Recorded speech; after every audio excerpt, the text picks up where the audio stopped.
I've been looking at this Lady Gag Love Doll box this whole time you guys have been talking. It's really Wow, I did not distracting. realize it was called Lady Gaga.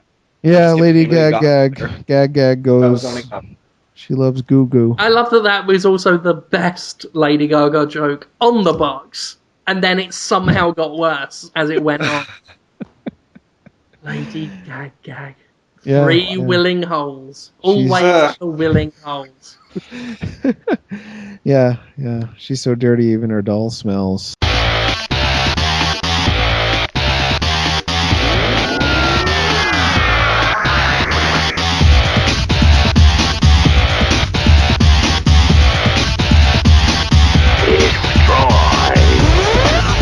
are you wearing, man? Trousers. Yeah, what else?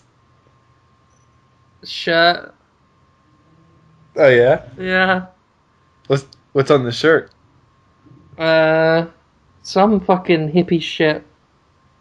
Oh, that's hot. Yeah, it's all been bleached. Bleach got on it, so there are like brown spots on it, where it should be black. So it looks like it's covered in bloody stools. Oh, yeah. Which is obviously erotic in some fashion. Oh, God, yes. Ah, you like that, don't you, bitch?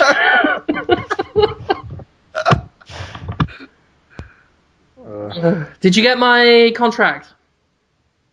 I haven't looked at it yet. My inbox is a fucking disaster right now. Alright, no worries. Just want to make sure that's through. The guy doing the art needed to copy off me because he said it was scary and frightening, so... but the comic's done. Looks fucking great, so... Cool. Should get that to them very soon. Awesome, yeah. I'll forward that eventually. Like, I don't know. The things have been crazy right now. No worries. Understandably. Oh, yeah. Can you guys hear me? Yeah. Yeah. Same as before? It's interesting. I don't know what microphone. I'm gonna talk. Tell me if it goes off and on. Was that this one constant thing? There was a break. Yeah. When you flipped some sort of switch. Right. Okay. So I'm using a microphone now. That's workable. So we'll just stick with this then? Yeah, let's stick with this. Okie dokie. I guess we'll start the show. Oh, yeah. Let's do that. That's an idea. I don't know. Oh, did you do a questions post? Oh, don't you worry about that, mate. I got that sorted out. He didn't. I did. No, you didn't. Half an hour ago. It went up. I didn't see it. It was late. We better have fucking gone up. I used a header picture with 2 wine bottles on it, so you know it is classy. Well, it was in the picture. So, holy shit, Jonathan. What? What are you doing with that microphone? Is it in your rectum? No. It's just crackly horrible. What the fuck? Really? It's sounding like the background in the theme tune of how it's made. What just happened to Holmes? I don't know. My life. How is it now? That's okay. I'm just gonna remain completely motionless. Yeah, don't ever move. Okay. Ever. And because we got it working now, you got to be like that next week. So just stay like that. Okay, I'll never move. Yeah, have pipes put into you, feeding you the various nutrients that you need. And then we'll be okay. I'll end up buying a new headset, I'm sure. Should I turn up the microphone volume? You know, while you're at E3, you should just, like, mooch off some company and get a free headset. Yeah, okay. I think you can just steal stuff. Yeah. I think that's what E3's there for. It's essentially a free-for-all. Yeah, I mean, every booth has a headset pretty much now. I mean, they won't notice one missing. No.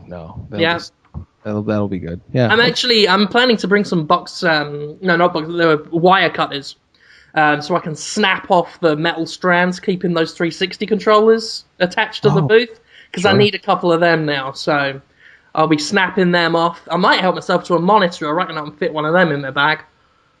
Oh, there'll be Wii U consoles there too this year. I'm not interested in that. Yeah, who's going to steal that? Yeah, who's going to steal that piece of shit? Fuck you, Nintendo. Nintendo. You know what the rubbish. Wii U is? It's just two Wii's duct taped together. It was bound to happen. You were the first to do it. I'm so glad I'm the first to do that joke. I just thought of it. That was Fucking funny. brilliant. I'm so awesome. Yeah. Wii U's got no games. Yeah. No games. Yeah, well, that's actually true. It doesn't, does it? No games. What? Rayman Legends and And it's in standard definition. that's not actually true. Yeah, it is. Oh, Yeah. It is really? Yeah, and Twilight Princess sucks on it. No, you're talking about the Wii. Oh, I've made that classic error. Well, you're joking, of course, but people are just thinking that they're the same console already. It's funny. It's funny to me. Well, at the last year's press conference, I thought it was the Wii, just with a tablet attached to it. It was so unclear during the beginning of that presentation. People were confused, yeah. They weren't sure whether the Wii U was just the controller. And then you plug it into the Wii. We didn't know. How were we to know, Jonathan? We didn't get to play it. They showed the console itself for like a second, and it was just like a Wii that was a little bit more like a Tylenol. It was like slightly rounded. Reginald capsule. told us nothing. He just showed us playing golf on the floor. Sure, Ninja Stars and like stuff. idiots. Yeah. Yeah, it's interesting to me, the pre-Wii U release anti-hype. People are saying all the things they hated about the Wii, they're saying they already hate about the Wii U, even though they've never even played it. Like, oh, it's got no games, it's gimmicky, motion controls, when it's really just, it's kind of a DS for your house. It's just two screens for the living room. But I'll tell you what I hate about the Wii U. Tell me. All right, these are the things it needs to fix, right, before I like it, right? Okay. 1, Nintendo makes it. 2, Shigeru Miyamoto created Mario. He did. 3, it's got a controller. 4, Just any controller? video games. So they're the 4 things the Wii U has to fix before I will be satisfied. If someone else makes it, if Shigeru Miyamoto no longer made Mario, no controller. No controller. And no video games. And just the concept of video games is a problem. It's a barrier between me and my enjoyment of the Wii U.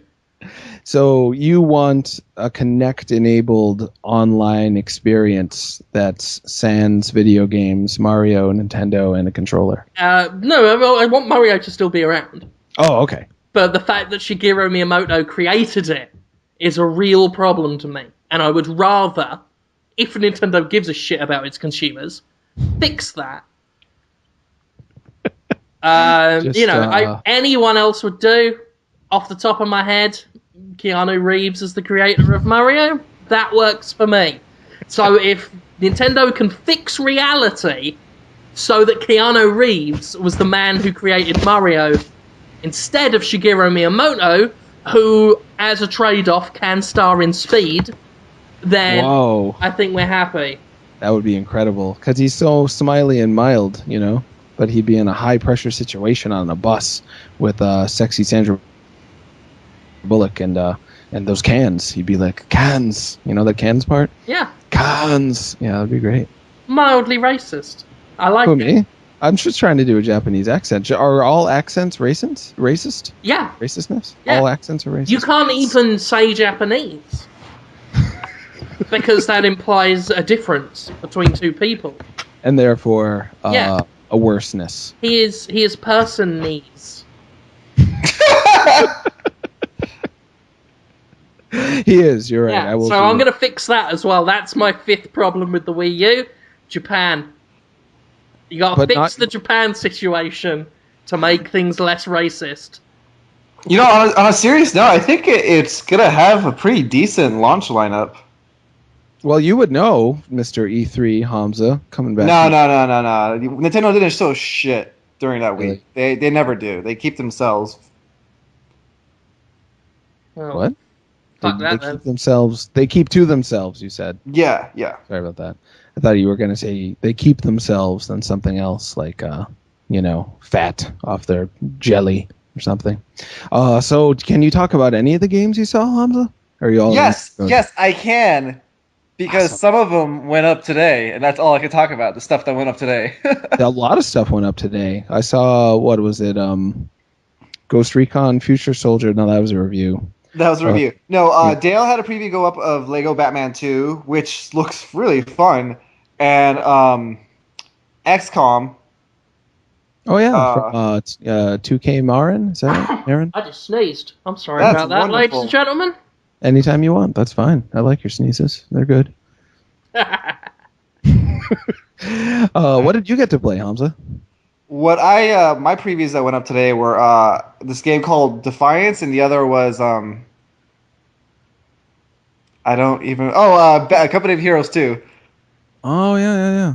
How'd that So good, you struggle to remember it.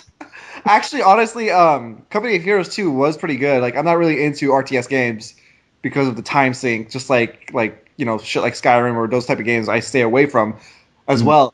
But yeah, A Company of Heroes 2 looks really cool. The visually it looks really, really impressive, and I like some of the gameplay elements where like there's a real big focus on like using strategy.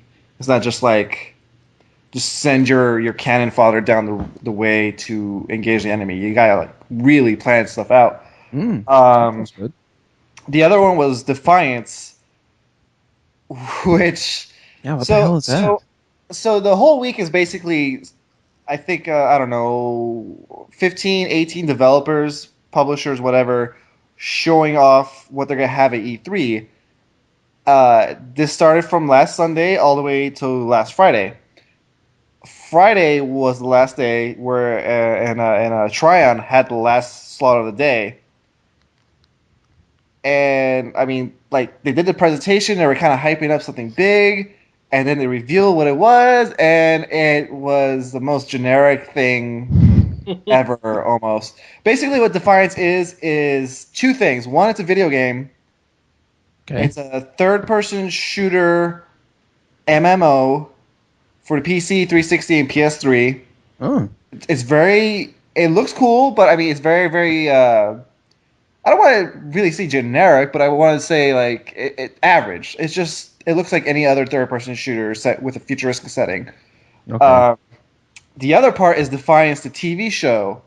So basically, SyFy and Tryon, they've been working on this project for the last 4 years. They teamed up together to create this one like transmedia universe where the show and game will actually kind of have some influences to each other. So there could be events that happen in the game that will influence how the TV show can kind of say progress. Okay. And in the TV show, there will be instances where like the characters or whatever will talk about certain stuff that happens in the game, as if it happened in that world. So just to clarify, so are you saying that as a player of this game, since it's an MMO and you're interacting with the game world on like a pretty consistent basis online, that stuff you do in the game could influence what happens in the plot of the show, or is it kind of this? Ah, wow, that's really cool. It won't be as direct as that. Like they wouldn't get into the exact specifics, but like something I can imagine, like I don't know, the season finale of the show. Say like there's some kind of crazy, epic, huge battle against the humans and aliens. The result of the second season's premiere could be influenced by, say, the battles that take place in the game. Like if enough like humans win the fight in the MMO, that result will be reflected in the TV show. Oh, that's cool. At least what I would presume. In how big of an influence it can be. Right. Otherwise, it just sounds for the most part like it'll be small stuff, nothing really major, I guess. I don't want to sound cruel.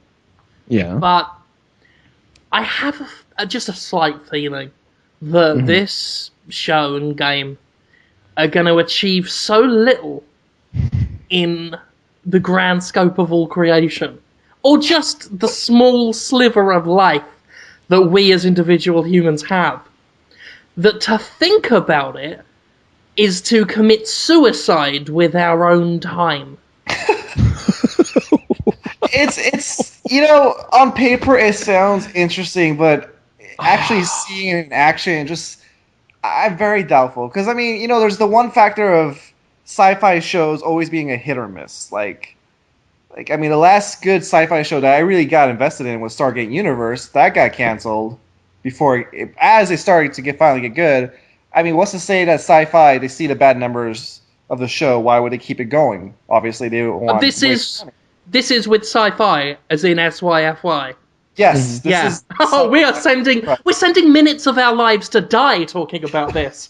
If sci-fi is involved, this is definitely going to fail. Oh, no, that's so mean. I'm not being mean. I'm a realist. I'm being honest. Okay. I think the only entertainment to be gleaned from this is in seeing just how bad this fails and how much money is lost and how many jobs are lost. And I'm not being cruel. No. I just think jobs are going to be lost, and I will be right. And everyone will say, like Eurogamer will post a story, Jim Sterling is right. Now, it doesn't help on all video games. It doesn't help that the game just looks, you know, like any other fucking third-person shooter. And they wouldn't talk about how they're going to monetize the game, but like I'm really, really, for their benefit, for their sake, hoping that it ends up being a free-to-play and not this pay subscription model that, you know, Tryon has done in the past. I think they should make you pay a subscription to watch the TV show.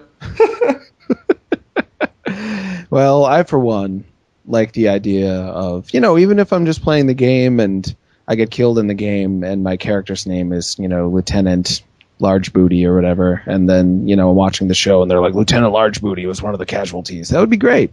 I'd be really excited if that would be great, but that's literally not going to happen, and we know it. It's going to have sci-fi production values. They're going to say, like, maybe once every 5 episodes, they'll say, oh, no, and then a thing happened. And then people who have been playing it, like, all 3 of them will go, yeah, radical, dude, and they'll punch the air. And then... What's that star? Battlestar Galactica was sci-fi. It was a pretty good show, right? Was it sci-fi? No, I think so. Think it was. That's the only channel I ever saw it on. Was it good? Was it good? It was well made, Sci-fi didn't make it. Amazing. Sci-fi didn't make it then, obviously. They might not have, actually. I think they just picked it up. But I'm not an expert on TV comings and goings and stuff. But they did Eureka and District 13, I think, or Warehouse 13. And they did Flash Gordon and The Lost Girl. We've got Lost Girl on now. It's a succubus story where she's, you know, kissing guys in the hallway. It's called Defiance. I think that says everything. Oh, what are you going to do? Oh, I'm going to play Defiance for 15 hours? No, you're not. It's called Defiance. Yeah, you're right. I'm going to go back to World of Warcraft. The whole premise around the concept sounds all kind of good, too. Like, basically, it's the Earth in the future. An alien ship had landed on the planet.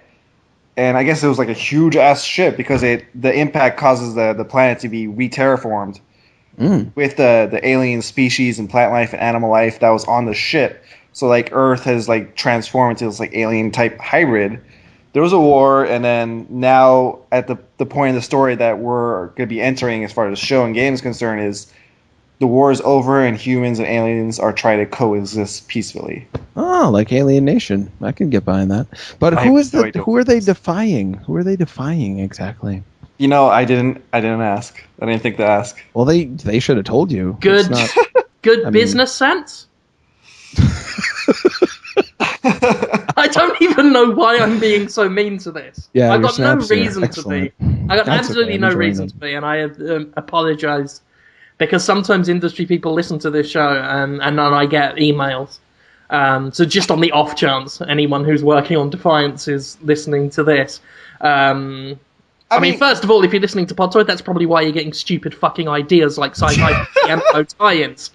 But, you know, I am sorry. I'm only messing around. And, you know, maybe it will be a huge hit. Like, it will be the next Pokemon and I will be the city man with egg on his face. Maybe. Definitely not, though. Last sci-fi show game combo was going to be The Blob 2. And yeah, De Blob 2, for whatever reason, pretty good game. It's tanked in sales, and then the show never came out. Blob. That's not the one with the old Genesis game, is it? No, I no, think no. that's something else. No, De Blob. That was. It was the first was a one THQ was. game. Oh, Yeah, of that's course. right. THQ published. Yeah. Can't believe I'm blanking on the developers. They're Australian. They're really nice guys. Really passionate about the game. Either. I know. Why am I blanking? I can picture They on my sent us face. a nice picture for Christmas. Oh One yeah, of the they sent- artists at the studio made Mr. Destructoid wearing a Santa costume, handing out presents to the Blob characters. I'm looking at it right now. Oh, wow, that sounds awesome. They sent me a vinyl of the soundtrack of Nice. the first game, and it's an incredible soundtrack. The soundtrack is worth the price alone for the definitely for the first game, which is really cheap. First game was a Wii exclusive. It sold almost 1 million units, so they were like, wow, if we could sell this on the Wii, put it on the PS3 and 360, it'll sell 5 million units, and it didn't. That was their philosophy with the drawing tablet too. Look what happened Oh there. yeah, you draw. Yeah, that was sad. Yeah. They didn't That was send nice. me shit though, so fuck them. Yo, Actually, bro, De I got Blob like 2. 5 of those UDraw tablets. You want one? I don't want a U-Draw tablet. I once got something. I once got a box from THQ and it had U-Draw logos on it. And I thought to myself, oh shit. I was really upset that a U-Draw had appeared in the house. I opened it up and it was actually Death's mask from Darksiders 2, so I was quite pleased. But just that moment when you think a U-Draw might be in your house, it's terrible. It's like those urban legends, like the cop on the phone that's like, the phone call is coming from inside. There's a U-Draw in your house. Speaking of Darksiders, THQ was one of the companies that showed off a bunch of the games.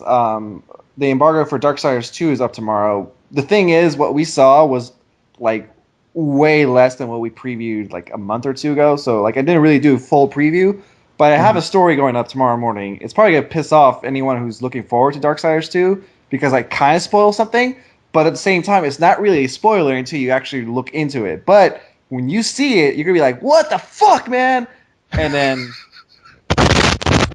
Sounds awesome. I mean, Yeah. can you talk about it? It could be. Podtoid doesn't go up until. No, it'll go midnight. up tonight, so Oh. it'll be pushing it.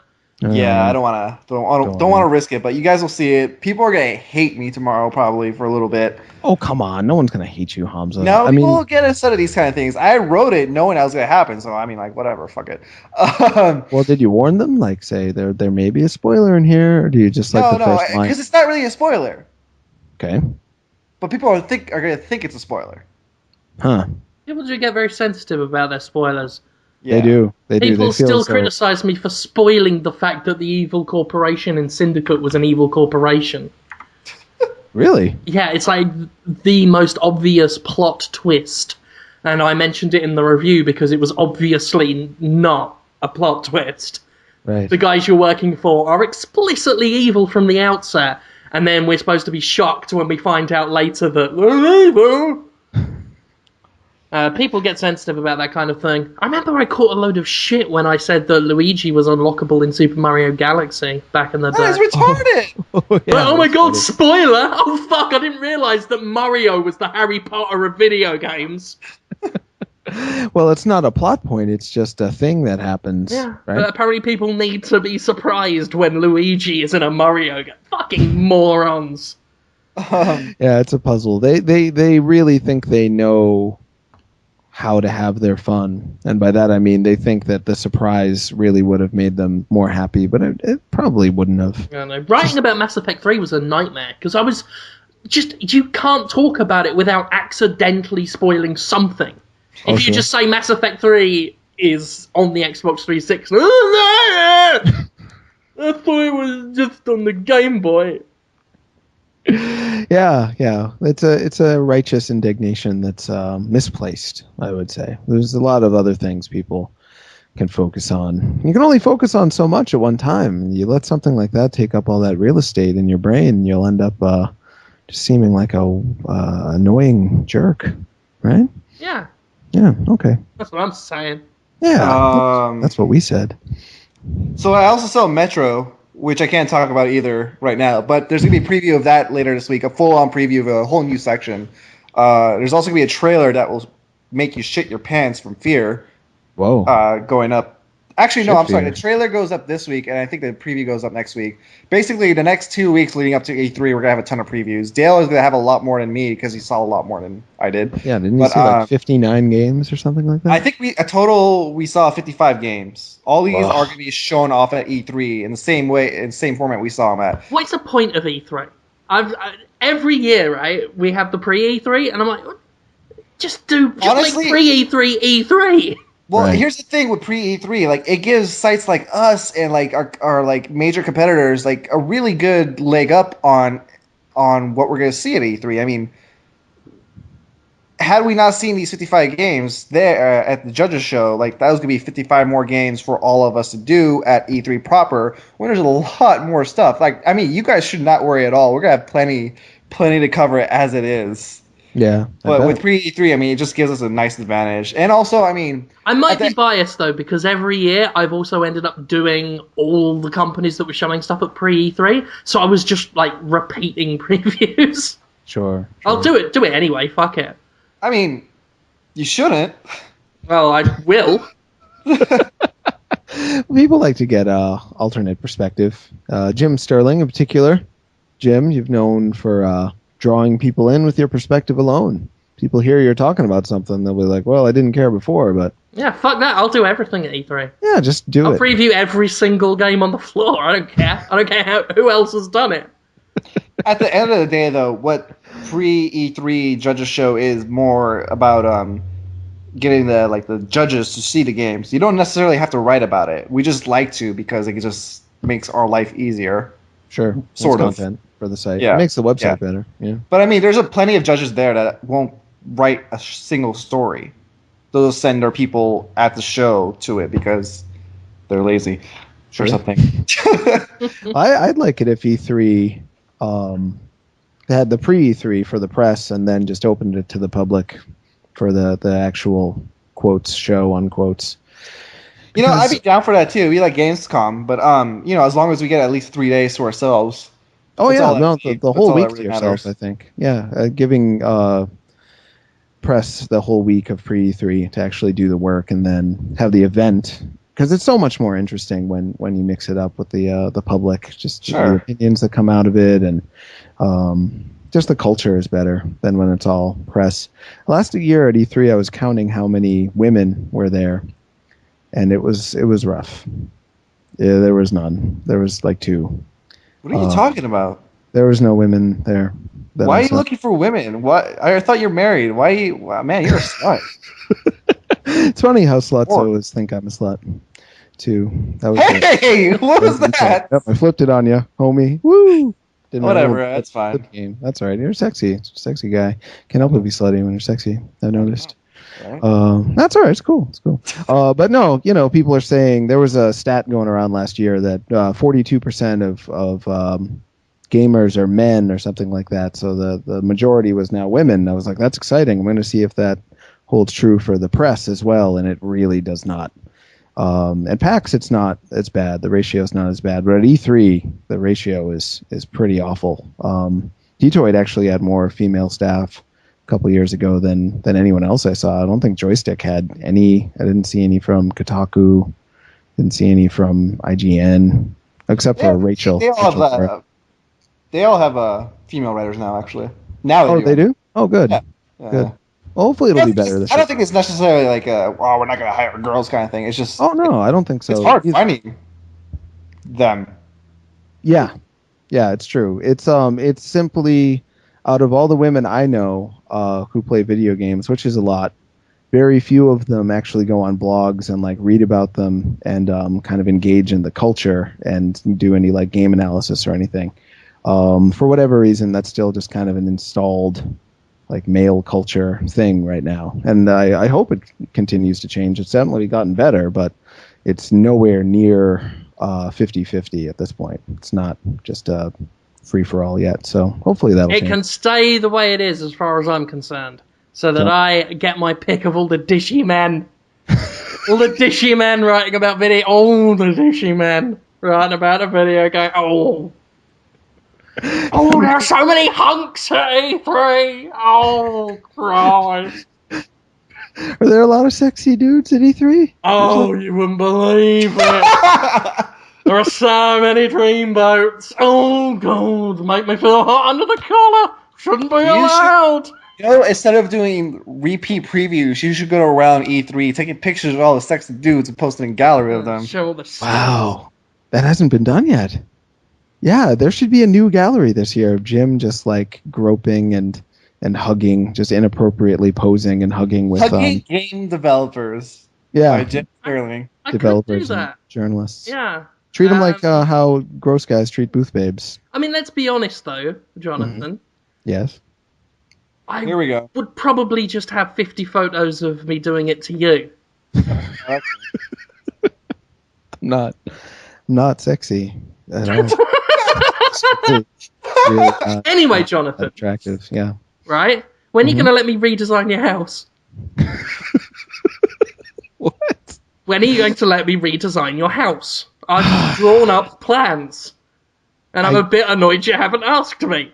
Is this like a joke from carrying over from last episode? Oh, No, I'm just annoyed in general that Holmes hasn't asked me to redesign his house before. I don't friends. have a house. I live in an apartment. I'm not allowed to even like put holes in the walls to hang pictures. You know what you could do? You could go into the Minecraft mod of Jonathan Holmes and build a house inside of him. Oh no. That'd be nice.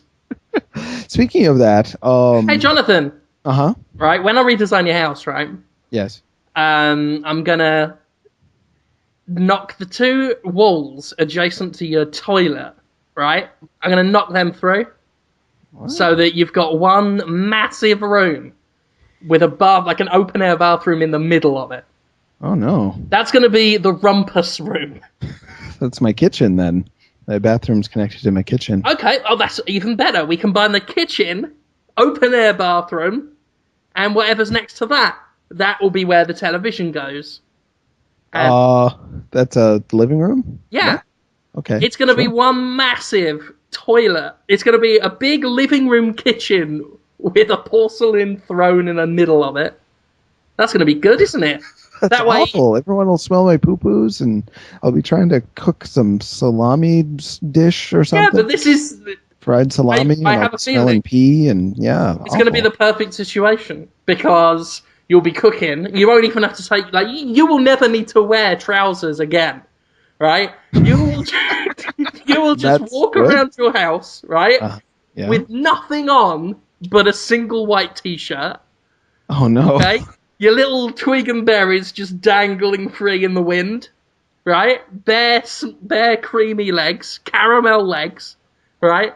What? Cooking yourself up an omelette, right? You think, oh, well, I need to do a piss and a shit, but I'm cooking this tasty omelette. I've got to keep an eye on my breakfast. No problem. The toilet is just over there. I can see it, and I can see my lovely omelette while I'm having a shite. Wow, but that's so gross. And because it's the living room as well, you can still watch Maury Povich on the television. Cooking an omelette, having a shit, and watching Maury, all in one room. This is the Swiss Army knife of modern living habitats. What do you reckon on that? It's... I don't live alone. I am married. And my wife will be trying to watch Maury Povich, and I'll just be having a loud poo-poo in the kitchen, which is while she's watching TV. And oh yeah, it will be loud because the toilet, I neglected to mention this, there's going to be microphones in there. And a big boombox, big like orchestra concert style speakers on either side of the toilet. really? Yeah, oh god, yes. So that we can hear every echoey noise that comes out of your anus Tinkle while you shit. Yeah, just everything, every splash on the porcelain, squeaks and just the first expulsion of air as the anus starts to dilate and the shit pushes it out. All that on the speakers so loud that Literally no other sound in the universe will exist in your head at the time you're taking a dump. So it's the smell of egg, the faint whisper of Maury Povich trying to talk over the squeaks and plops and honks and tinkles of my toilet. That's the worst. That is a total postmodern nightmare. It's the postmodern dream. This is what Superman died in World War II for. Did you guys miss me last episode? We did. We did miss you. We talked about you. We talked really? About What'd you say? We talked about how you center the show in a lot of ways. You're a voice of reason and a voice of normalcy, and also how everyone thinks we're all gay. Great. I think I'm gay. Because the internet doesn't think I'm gay enough. They think I'm gay too. They think we're all gay. It's cool. It's well, I wonder why they think you two in particular are gay. I was telling Jim, not that there's anything wrong with it. Not that there's anything wrong with it. Pre-sexual harassment toid on Podtoid. Still a couple of guys in particular when I was doing the Destructoid show with Tara, who would just write comments. I want to fuck you, Jonathan Holmes. That was the comment after I talked about Super Meat Boy and Skyrim or whatever. It's just all they had. The only thing they had to say in retort is that they wanted to do me. So your bedroom, right, is no more bed in there. No more bed. No more. Why would you need a bed? It's the year 2012. Get with the program, Grandad. You're gonna have a hamster wheel. How big is it? Huh? Pretty big. Okay. Because you're going to sleep in it like a hammock in the bottom. Sleep in the wheel? Yeah. Have you been on one of those wheels? It's like thin metal bars. Have you seen the Fraggle Rock bed sheets I'm going to get for you? No, so maybe hold off until you see them. Now, my room is going to have a bunk bed for when I have friends round. Plasma screen your TV. Room? Wait a minute. What do you mean your room? Don't worry about it. My bedroom it's going to be adjacent to your bedroom, and there's going to be a window, a one-way window, so you can't look in, but I can look out into your room. And this is so good. A little speaker. So I press a button and a speaker, and you come through into my bedroom. Like if you want to talk to me, you press a button. Oh, hey Jim, you speak into the speaker, comes in my room at a nice, reasonable volume. When I press yours, it's, I don't know, about 15,000 decibels loud, and accompanied by Metallica played backwards. And that's just to help you wake up in the morning, because I'll wake up before you, obviously, so I can have a good look at you.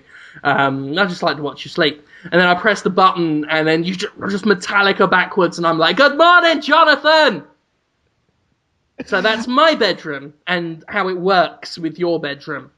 And What? I would just not sleep in the bedroom. I'd sleep in the bathtub, kitchen, living room if I had to. I'd just sleep in the tub, because that's there's no terrible. tub. What? Tub? There's no tub anymore? Not in the house. That's in the backyard for Hamza to sleep in. Oh, thank you. Don't worry, Hamza. I'm always going to come back to you. Oh. You're living in the bathtub in the backyard. Cool. Eating Doritos. That's exactly what we'll do, too. Yeah, that's all right. We got actually, this is quite good. I'm designing a chute, or a slide, if you will, in the kitchen window, and it's attached to the bottom of the kitchen window, and it curls round like a helter-skelter into the bathtub, and we just put a bag of Doritos on it, and it just slides round and round and round and round, and then just plops in between your legs. That, Hamza, if Hamza could work, if you got him a computer out there with wireless internet, he would do it. He would just be like, all right, dude, yeah, I gotta get some work done. No, I fucking wouldn't. Dude, you tolerate terrible conditions as long as you... I've seen you tolerate terrible conditions. That sounds good. So Holmes is definitely on board for this. Hamza's so we're all going to live together. Yes, if you mean tolerate terrible conditions, like being a part of this fucking show, then yes, I guess so.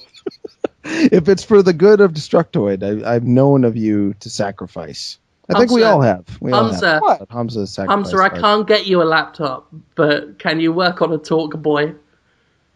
What's a Talk Boy? It's the little dictaphone thing in Home Alone. He needs to be checking the video game news at all times and monitoring. I will do that for him. I can write on a piece of paper everything that's happened in video games, and I can just pop that on the Doritos slide. That'll go down. He'll look at that. He'll talk stories into the Talk Boy, and then just throw that up to the kitchen window, and I'll catch it. That would literally drive him insane. He would lose his mind within 15 minutes. I believe. Didn't you take a vacation for a week once, Hamza, from Destructoid, and then just ended up doing checking to make sure things were okay anyway the whole time? Yeah, probably. Yeah, I remember that. You were like, no internet for a week, and then 20 minutes later, you're like, do you get that story up? You are a dedicated man. That is my point. Destructoid wouldn't be the same without you, Hamza. Yeah, you're damn straight in with it. It's all true. All right, so... Just offering away from the work. Shut up, Jim! I'm just trying to help. You're just trying to help. You've got ideas. I appreciate that. I've got ideas, and I'm not afraid. I'm not going to be slut-shamed into not saying them. Slut-shamed? Yes! Who called you? I accidentally... Hamza is trying to slut-shame me because of my famous sexual promiscuity. You do want me to live in a hamster wheel. Not live in and sleep in a hamster wheel. Well, won't want to sleep. I'll sleep anywhere but there. That's where the Metallica happens. The backwards Metallica. That's the last place I'm going to want to lay my head, I think. Oh, I mean, well, look, right? If you can jimmy the lock of your bedroom door open, you can sleep wherever the fuck you like. But be aware, there will be dogs out in the corridor. A lot of them. Stacked on top of each other? Just like a... I might duct tape one dog onto the back of another dog so you've got a double dog. It'll be like Cerberus, but worse. Yeah, the dogs won't be happy about that either, but that'll just make them all the more mean, I suppose. Yeah. Good times. Yeah, I won't do it. I will not go along with the plan. No. Well, I'm sure Hamza and I could convince you otherwise because he sounds really on board with it. He does. He's enthused. Right, Hamza? Right.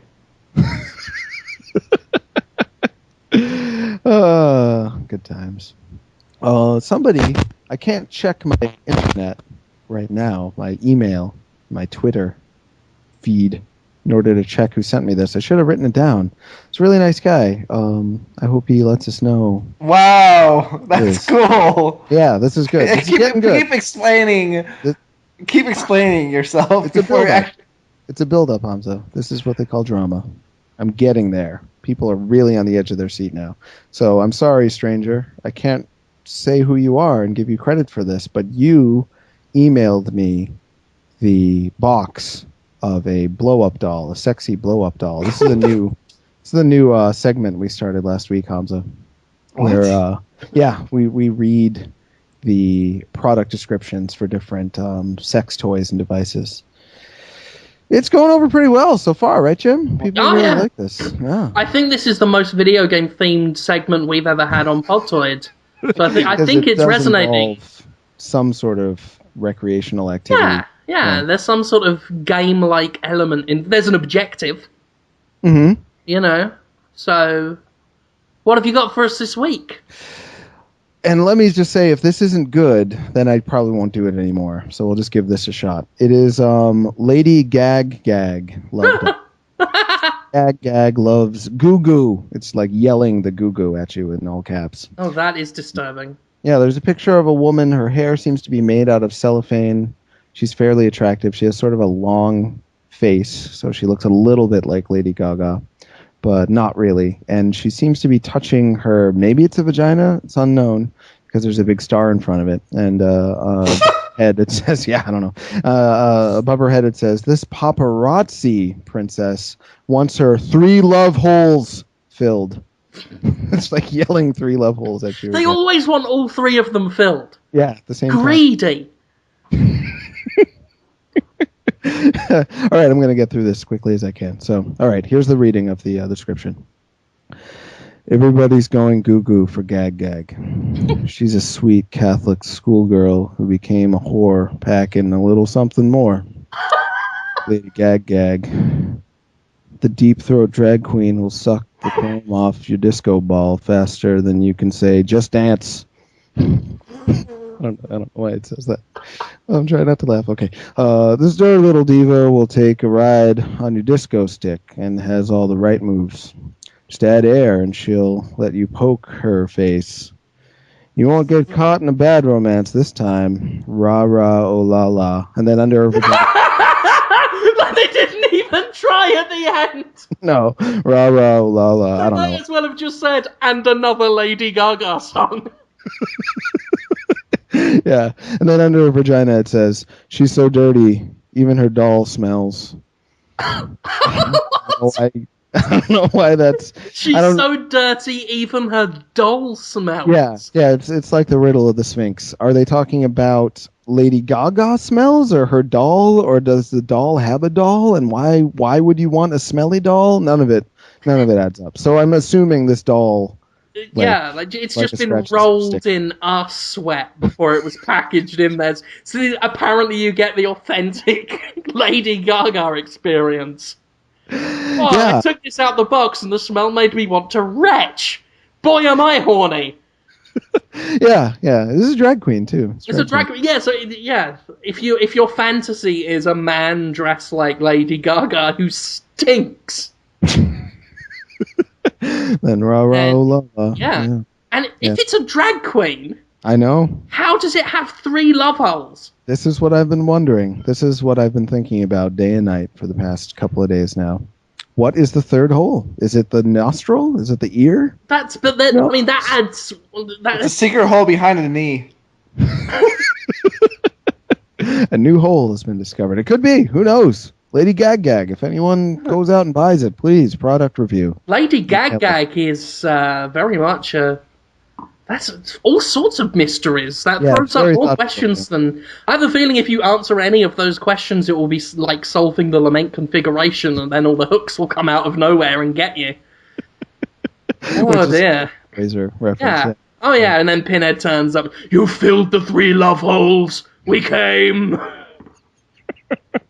In more ways than one. Whoa! Wordplay. I love it. Damn right.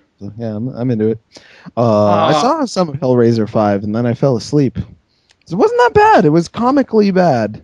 I haven't started my grand plans to watch them. Oh, I've been playing too much of the Diablo 3. Oh, yeah. How are you enjoying the Diablo 3? Way too much.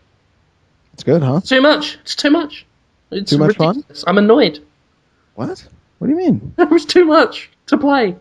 No, it's really enjoying it. I'm up to hell difficulty now, which is just stupid.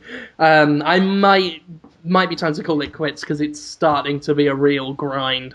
Did you get to the unicorn level? I have not yet. No, it's such a bitch to get to. Like, you've got to fill all these ridiculous objectives. I've seen it. I really want to go there. Someone was going to invite me into their game, but they were on the fucking European server, and you can't interact with people on the American server. It was bullshit. So I got cheated out of Whimsyshire, which is inspired. I love the whole idea of the Whimsyshire and who it makes fun of, so that's fun. The game is, still pretty fantastic. The login problems, not so prevalent now. They're ticking along quite nicely. So, yeah. Do you think they fucked up really bad with the whole launch there? What's your take on all that? I mean, it's not, you can't really say they fucked up because they knew this was going to happen. It's less that they made any mistakes and more that the decisions they successfully made were shit. And that's, I think because some people are like, oh, stop whining, stop being entitled, and I'm on the side of, these people paid $60 for a service they're not getting. I totally give them a pass to be annoyed. It's not that they're being entitled to complain about not being able to play it. No, they literally are entitled to play it. They paid for something and they can't play it. They are literally entitled to play it. I mean, the word entitled, sometimes that that word can be used, but in the Diablo thing, I don't think it has a place. Unless you're talking about entitled as defined in Merriam-Webster. Like, they deserve it because they paid for it. So yeah, I mean, I think, I mean, I'm against the whole always on thing anyway. I love the whole social network aspect of Diablo 3 in theory. It's a lot of fun to see all your friends and all this stuff and check their progress, just drop into people's games and stuff. But it's not a necessity. I mean, exactly. It's a single player game. I want it to be my choice.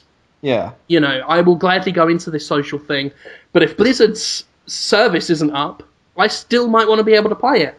I've taken time off to get into it. There's other stuff I could have been doing at the time. Other people have taken time off, spent money on it, with jobs a lot more restrictive than mine. I mean, I am free to a lot of my own time, and I felt cheated out of my hours, let alone people that have I've got to get up at 6 a.m. for reals and go to a job, So, yeah, I think the people complaining, they have every right to. And, if you don't have a problem with it, that's fine. That's your bag. But don't go telling other people off for being upset. That's just corporate apologism. Blizzard is really, really adamant about this whole always online functionality for all their fucking games now. It's really shitty, honestly. I mean, there was a IGN Pro League match. It's like MLG, but IGN's version. The same weekend as PAX East, and the big semi-final match or final match, it was StarCraft 2. Both guys were 30 minutes into the match. One guy was obviously going to win, and then Battle.net, right? Yeah, it went down. And they were right next to each other. Yeah. Yeah, they were right next to each other. There's no LAN support for the game anymore. Yeah. So, I mean... It was the same with Diablo 3. There was a guy on my Twitter feed, had a LAN party all set up, had guys over, all pumped for it. Battle.net goes down, they're sitting around with nothing to do after organising to get over there and play locally together. And their evening was shot, and I don't think it's wrong for people to be pissed off about that. And to blame people, oh, you shouldn't have bought it, you should have bought Torchlight 2. What the fuck does that solve? Yeah. What does victim blaming help? Yeah. Yeah. It will be interesting to see if popularity and sales of the game suffer because of how they've handled it, though. That's what I'm most interested in. Yeah. Because it's a great game, I wish it all the best. It's just like many games this generation, fantastic fucking games married to these terrible business ideas, and it's very depressing as someone who loves games as entertainment, as art, if you will, but hating the corporate side that goes along with it. It really is a double-edged sword. Yeah, it's true. And Diablo 3 certainly highlights that, because I fucking love the game as a game. Hate it as a business model, which is a shame, because even the stuff that it's always online for is promising. The auction stuff is kind of I bought something not with real money, just the in-game gold auction. Got myself some new shoulder armor, looking good, all purple. It's all good. I love being able to just jump into Brad Nicholson's game and play stuff with him, or Chris Carter. With Destructoid. So yeah, I mean, I love that, but the fact that it's not my choice, especially when games try to push the personalization and the choice angle so much these days, it's amazing how more restricted they're getting as they try to tell us we have more freedom than ever. Yeah, it's our choice unless it might cost them some money, and then it's their choice, it seems like. Yeah. That's no good. We'll see what E3 holds. Who knows? People are going to announce. What if there's a Steam console now and we just get to do whatever we want? I am so fucking excited for E3. There's going to be so many awesome games there. Really? I mean, fuck you. No, I'm excited. I'm not joking. Okay, I'm sending you to every MMO appointment now. Fuck, you're off. You're off of Nintendo. Oh, you dude, are seeing MMO games. Give him City Interactive. That is. Oh, you don't want. I've done City, and you don't want City Interactive. Is that some sort of clicking on the city Well, that's an or MMO something? company too. They did Sniper. Oh, I sort of know that's about that. nice. Some shooting guys. Hamza, I was serious. E3, they have not announced a lot of what the games are going to be. They've actually been pretty good about being secretive this year, so I'm excited for it, but I don't know. I've been also a little worried too that maybe they just forget to announce games this year or just not care that much. 'Cause some years are better than others. So to know that they're definitely going to have some big games is pretty exciting to me. So thank you. Yeah, no, I mean, I know DMC is going to be there. I'm really looking forward to playing that. Metal Gear Rising: Revengeance. I'm also really looking forward to getting my hands on that. The Last Story. Well, not the Last Story. The Last of Us. Last of Us. Yeah. There's a Last Story, Last of Us, and Last Guardian. It's getting confusing. Yeah, right. That looks amazing. Tomb Raider's gonna be there too. That's right. I don't know if I can say that. Oh well, too late now. I think it was implied. I mean, it was there last year. There's no way it wouldn't be there this year. Yeah, it was hinted at. I did actually may have previewed it again at the judges show thing. Oh, that sounds good. Yeah. No, there's some really, really strong game of the show contenders. There's gonna be some really awesome things there. Halo 4 is gonna be there, obviously. Black that's right. 2. Yeah, a lot of there's this rumor about a Metroid meets Star Fox game. I don't think it's gonna be there. I'm sure. The rumor was that it was on the table at one point, years ago. I don't think they're working on it or anything, but the rumor I read is that Retro is working on it for the Wii U, and that there's going to be because it's Retro, it's going to be like Metroid Prime when you're exploring as Samus, and then there's flying around. Yeah, I read about that. Yeah, Oh, I'm sorry, I didn't mean to cut you off. Actually. Oh, that's okay. No, I was aching about it, but to me, that's like if there was a new movie, like a new $20 million budget movie about Boba Fett and Kermit the Frog doing a cop film, and they're all gritty and serious, and Kermit's like, "We're gonna get them for this," and Boba's like, "Yeah," and it's like, no, I would not. I mean, maybe it would be a great movie in its own right, but it is not what Star Wars fans want, and it is not what Muppets fans want. Everybody would lose. When has George Lucas cared about what Star Wars fans want? Of all people. I totally get what you're saying, though. There hasn't been a good Star Fox game since the 64 version, and then there hasn't been a good Metroid game in a long time either. Do not tell me that you like Star Fox Adventures. I will throw a fucking chair in your face. I didn't like that one too much, but I liked Star Fox Assault on the DS. It wasn't amazing, but it was good. It was pretty good. It was most like the N64 game out of all of them. And I think it was Star Fox Assault. I mixed that one up with the GameCube one, which was not all that good. No, that was Adventure with the fucking dinosaur. There was two on the GameCube, actually. There was Adventure, and then later on there was one that was better than... shit, you're right! Yeah, was that Assault, or was that, I think... No, the one for the DS was a remake of the 64 version, wasn't it? No. That's on the 3DS, Hamza. Oh. There's Star Fox lore coming out. Yeah, it's the first one's the NES, second one's N64, the third one was Adventures, sadly, and then another one came out for the GameCube, and then another one came out for the DS. The DS one was good, and then the remake of N64 one came out on the 3DS. Yes. Which one was the DS one? The DS one, maybe you never played it. It was actually really good, but nobody bothered with it. It was. I don't remember that at all. It was by Q Games, who was the original. They do the Pixel Junk games, and they also did the original Star Fox. And it's a little bit like a RTS. You have a map where you have to move different ships around to. Wait. Q Games made the original Star Fox? Yeah, I think so. I think for Super Nintendo. It was. I'm sorry. It wasn't Q Games, but it was the guy who later started Q Games. Okay. I was Cuthbert, gonna I say. think it is.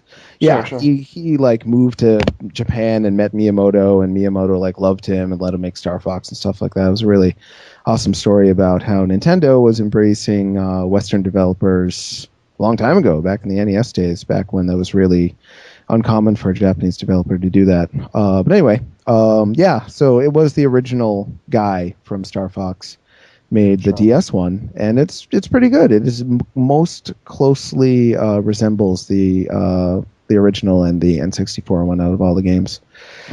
Check it out, man. It's probably like $5 now too, because it's a 7-year-old DS game. So, but going back to the main point, like there hasn't been a good Star Fox game in a while, and there hasn't been a really good Metroid game in a while. Metroid Other M was kind of a letdown, to some degree. And I just want a fucking Metroid Dread. I want that. That needs to happen. Just a good 2D side scroller. Well, somebody made a GIF. A GIF. Is it GIF or GIF? I never know. It's actually apparently like it used to be GIF and then it just got turned into GIF. So either way, it's right. Okay, good. Thanks. So GIF of the game. Someone made a fan mock-up of it, and it was like Star Fox. You saw that? Yeah, it was really good. I would play that if it was just a 2D Metroid game where Star Fox characters are in it making fun of Samus every once in a while. I'd play that in a second. So we'll see. It probably won't ever happen because it's too dumb for even Nintendo to do. Nintendo takes some risks, but they wouldn't do that. Yeah, I don't see them doing it either. It's so weird how they do the crossover stuff too. Because I mean, you got the Smash series where every fucking Nintendo character is there, but then you have like Mario Party, Mario Kart, all those other stuff where it's just Mario specific characters. Like, how cool would it be to? I mean, it's stupid, but how cool would it be to like race a go-kart as Samus or use Samus to play Mario Tennis, Yeah. I wonder why they don't do that. To that degree. I'm thinking they don't do it because they don't have to. Like, once the Mario crossovers start to tank in sales, if that ever happens, then they'll pull out the big guns and try to hook in people from their other franchises. But until then, well, that's the thing about Nintendo in general. I was just reading on the latest Talking to Women about video games. People are commenting on it because the latest episode is about how Sony bragged about their games being more artistic than other consoles, and it's not really a dig at Sony, but I don't think you can really say your games are more or less artistic than anybody else's. It's in the eye of the beholder. But anyway, people were talking about our games are so artistic than the others that we completely copied one of our major competitors' major games. Yeah, that's I'm gonna. And that will be at E3 too. I want to see you play it actually and get your impressions. Oh, cool. Yeah, hopefully I'll get to do that. I'm really interested. Now that I'm hearing that Snake might be in it, I'm really curious. Right? That's play just like he did in Brawl. It would be weird. But anyway, Nintendo, people are talking about all the different console developers and their strengths and weaknesses, and saying, like you said, Sony copies everybody, that Microsoft is too greedy because they charge for Xbox Live Gold, and Nintendo, they're saying, man, they've just made so many mistakes recently that they've got a lot to live up to. But they're not. Did they make mistakes that I didn't notice? What are their mistakes? Was it the 3DS not selling that well at first? Is that the big mistake? Because everything else is sold like really, really well that they've done, right? Did I miss something? You guys know mistakes, Jim? You can find mistakes. I like the blue fox with the breasts. Oh, Crystal? God damn it. Yeah, she's got long eyelashes too, to signify that she's That's how you know that she wants it. I studied why people look for certain things in terms of shapes. And the eyelashes are supposed to signify adulthood, and the rosy red lips are supposed to remind one of the female genitalia, and of course the childbearing hips and the the breasty for child feeding boobs. That's why you like those shapes on that fox, Jim. Now you know. That also explains why I like Oreos, because they make me think of Uranus. I'm only joking. I don't like Oreos, funnily enough. Not that I want to talk about my anus, but while we're on the subject, I want to... The video people did, that gentleman did, whose name is escaping me all of a sudden, of me spreading my Vid butt sermon, cheeks. yeah. Yeah. That got taken off YouTube for being sexually explicit, which I thought was hilarious. Can we help him out by posting it on Destructoid Springboard? That was like the that same was day. done.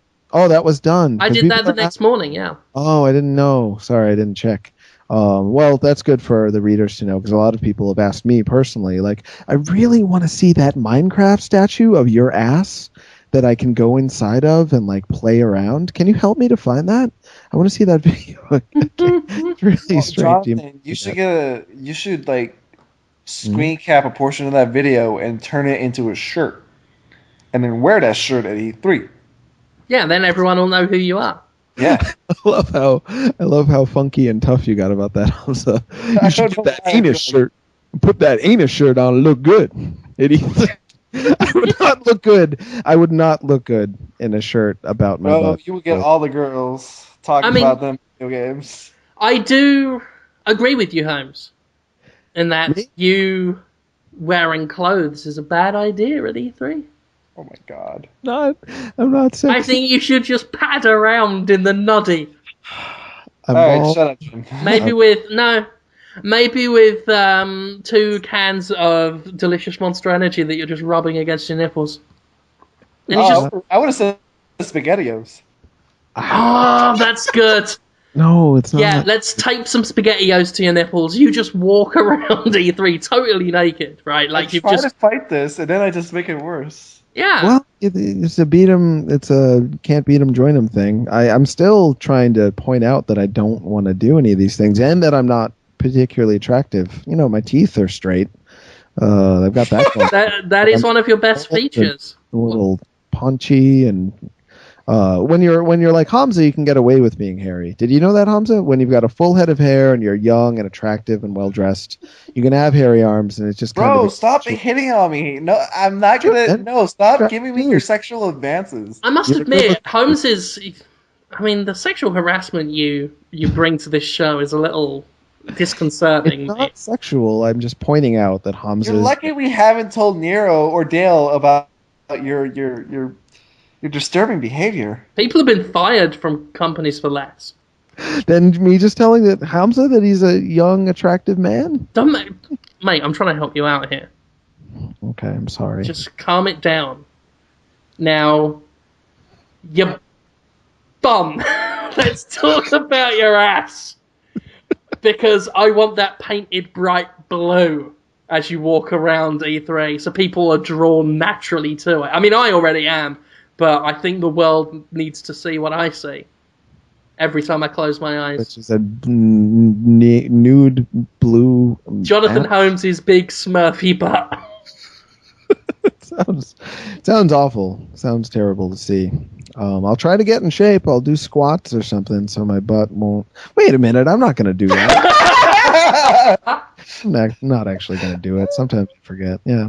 That's a shame, because while you were going to do them squats, I would disguise myself as the floor to trick you, as we discussed last week.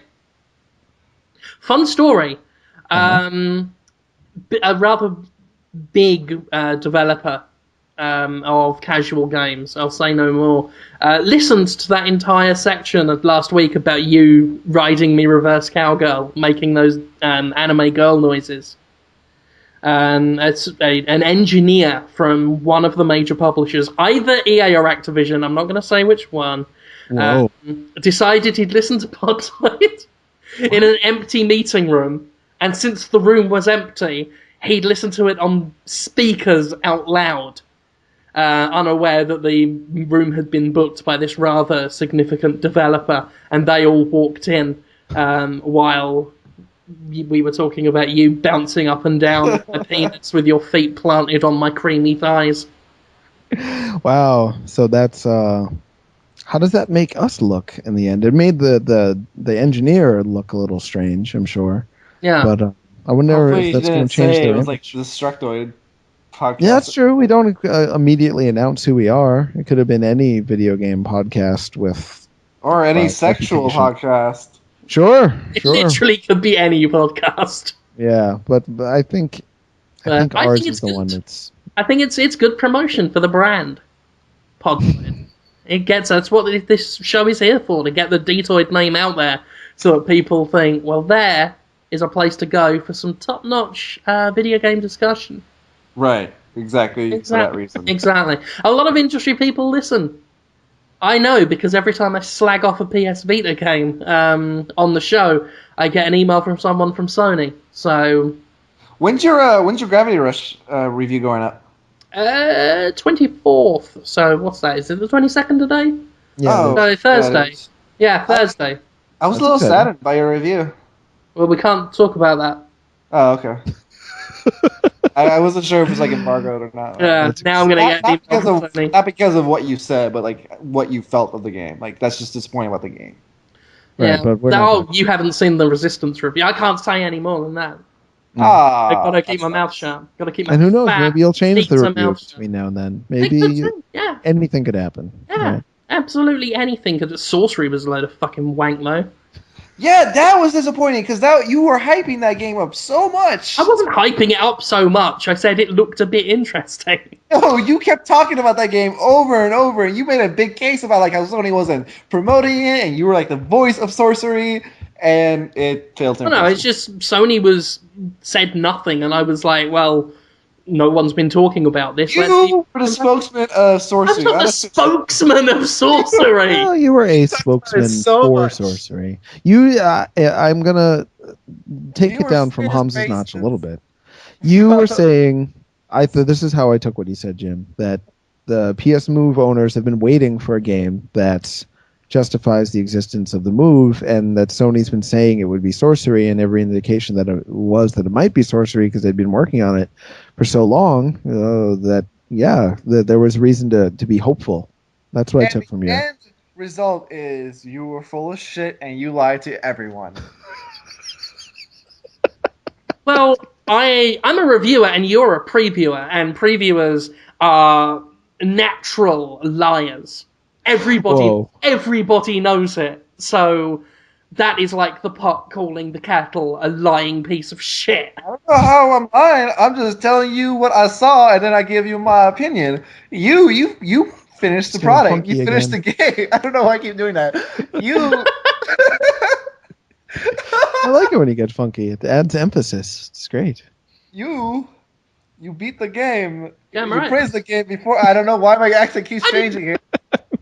I didn't praise the game. You said it looked interesting. You talked about the game and how you're hopeful for it. There's a big difference. I back horses. Some of them finish first. Some of them finish last. You are like the biggest voice in this game industry, and you are the biggest voice. In this but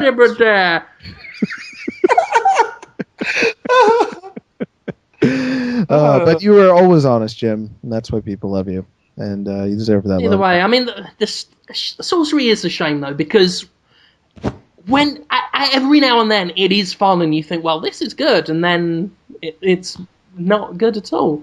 It's a shame. It's it's still this fucking tech demo shit. It's like, as far as motion control is concerned, the tech has been demoed. It's been demoed. We know what it can do. I don't need to keep twisting my hand to put a key in a lock. I know how that works. That works. That's fine. Let's move beyond that. Especially with the Move. You've got your little fucking navigation controller. You've got your glow-in-the-dark wand dildo. Show me how to blend it together. Show me how to get a good PS3-style experience enhanced with motion control. Don't take shit away from your original experiences to force the motion control in. I want to see enhancements. I want to know how motion control improves gaming rather than gets in the way of it. If Sony doesn't have anything good to show at their press conference this year as far as the Move is concerned, then as far as I'm concerned, the Move is done. It's dead. Just like any other Sony product where they release something cool, they're like, yeah, look at this thing, and then like a month later, like, oh yeah, I forgot I made that thing. Yeah. Sony are like children. They really are. They will, like you say, they'll release something, hype it up, get excited, and then wander off to do something else. They're so impulsive. They're like 3-year-olds. It's ridiculous. Well, I'd assume they're hoping that third parties would, take good advantage of it and make No, it. don't rely on third parties. Look at what happened with Nintendo. Nintendo had to do everything, and the third Well, parties that's the got in thing. there. But that's people complain about Nintendo because they are too good for their own good, and third parties can't compete on their consoles because Nintendo just outdoes them in terms of budget and quality all the time. So it worked for Sony in a lot of other ways to let third parties, they let Metal Gear outdo a lot of their first party stuff on the PS1 and PS2. They provided a platform for third parties to really excel on. And third parties have just not picked up and worked with the Move at all. They have a tiny, tiny bit with Kinect, but even then, it's kind of, you can tell it's just their. Kinect's the worst of them all. Fuck. Well, I think third parties at least tried a little bit more, but I Kinect's can't just say a they pointless succeeded. piece of shit. It's not so much about the support or what they've tried their best to bring stuff to Kinect. I'll grant them that, but the difference is the Move is a decent little bit of technology. Like, it really is. It's a nice It's the best motion controller tech as far as video game consoles are concerned. Yeah. Easily. And this is what Sony does. They release some of the best hardware. Like, hands down, as far as console stuff goes. PS Vita, fucking great system. PSP before it, fucking great system. PS3, fucking great system. But then they just sit on their ass once it's out. They're like, well, our job's done. And then they just sit and wait for everyone else to make it work. And it's, that's not how it's done. It doesn't work anymore. It kind of worked for them before, I would say. PS2 had so many features to it, people bought it for the features, and then they gave third parties a great platform. It worked for them when they were on top, and they had the system everybody wanted to be seen on. Right. But, we have 3 very strong consoles now. Mm-hmm. We have 3 stages on which developers can put their stuff on, and people aren't dedicating that time for the Move and the Vita. 4, if you count PC. Yeah, definitely. Sure. So, Sony would do well to show us how it's done. And to be fair, they've struck out. Heavy Rain was a big risk. I've praised them for that. But when it comes to the ancillary stuff, the Move, the Vita, this stuff around their main system, they get bored so quickly and just waddle off and do something else. And that's not going to help anyone in the long run. And I think eventually consumers that are still buying their stuff are going to get wise to it and get burned out and go elsewhere. Yeah, well, absolutely. Speaking of all the motion stuff, did you guys see the Leap technology video that I posted this morning? Yeah, that was just today. I saw the story, but I didn't get to see the video, unfortunately.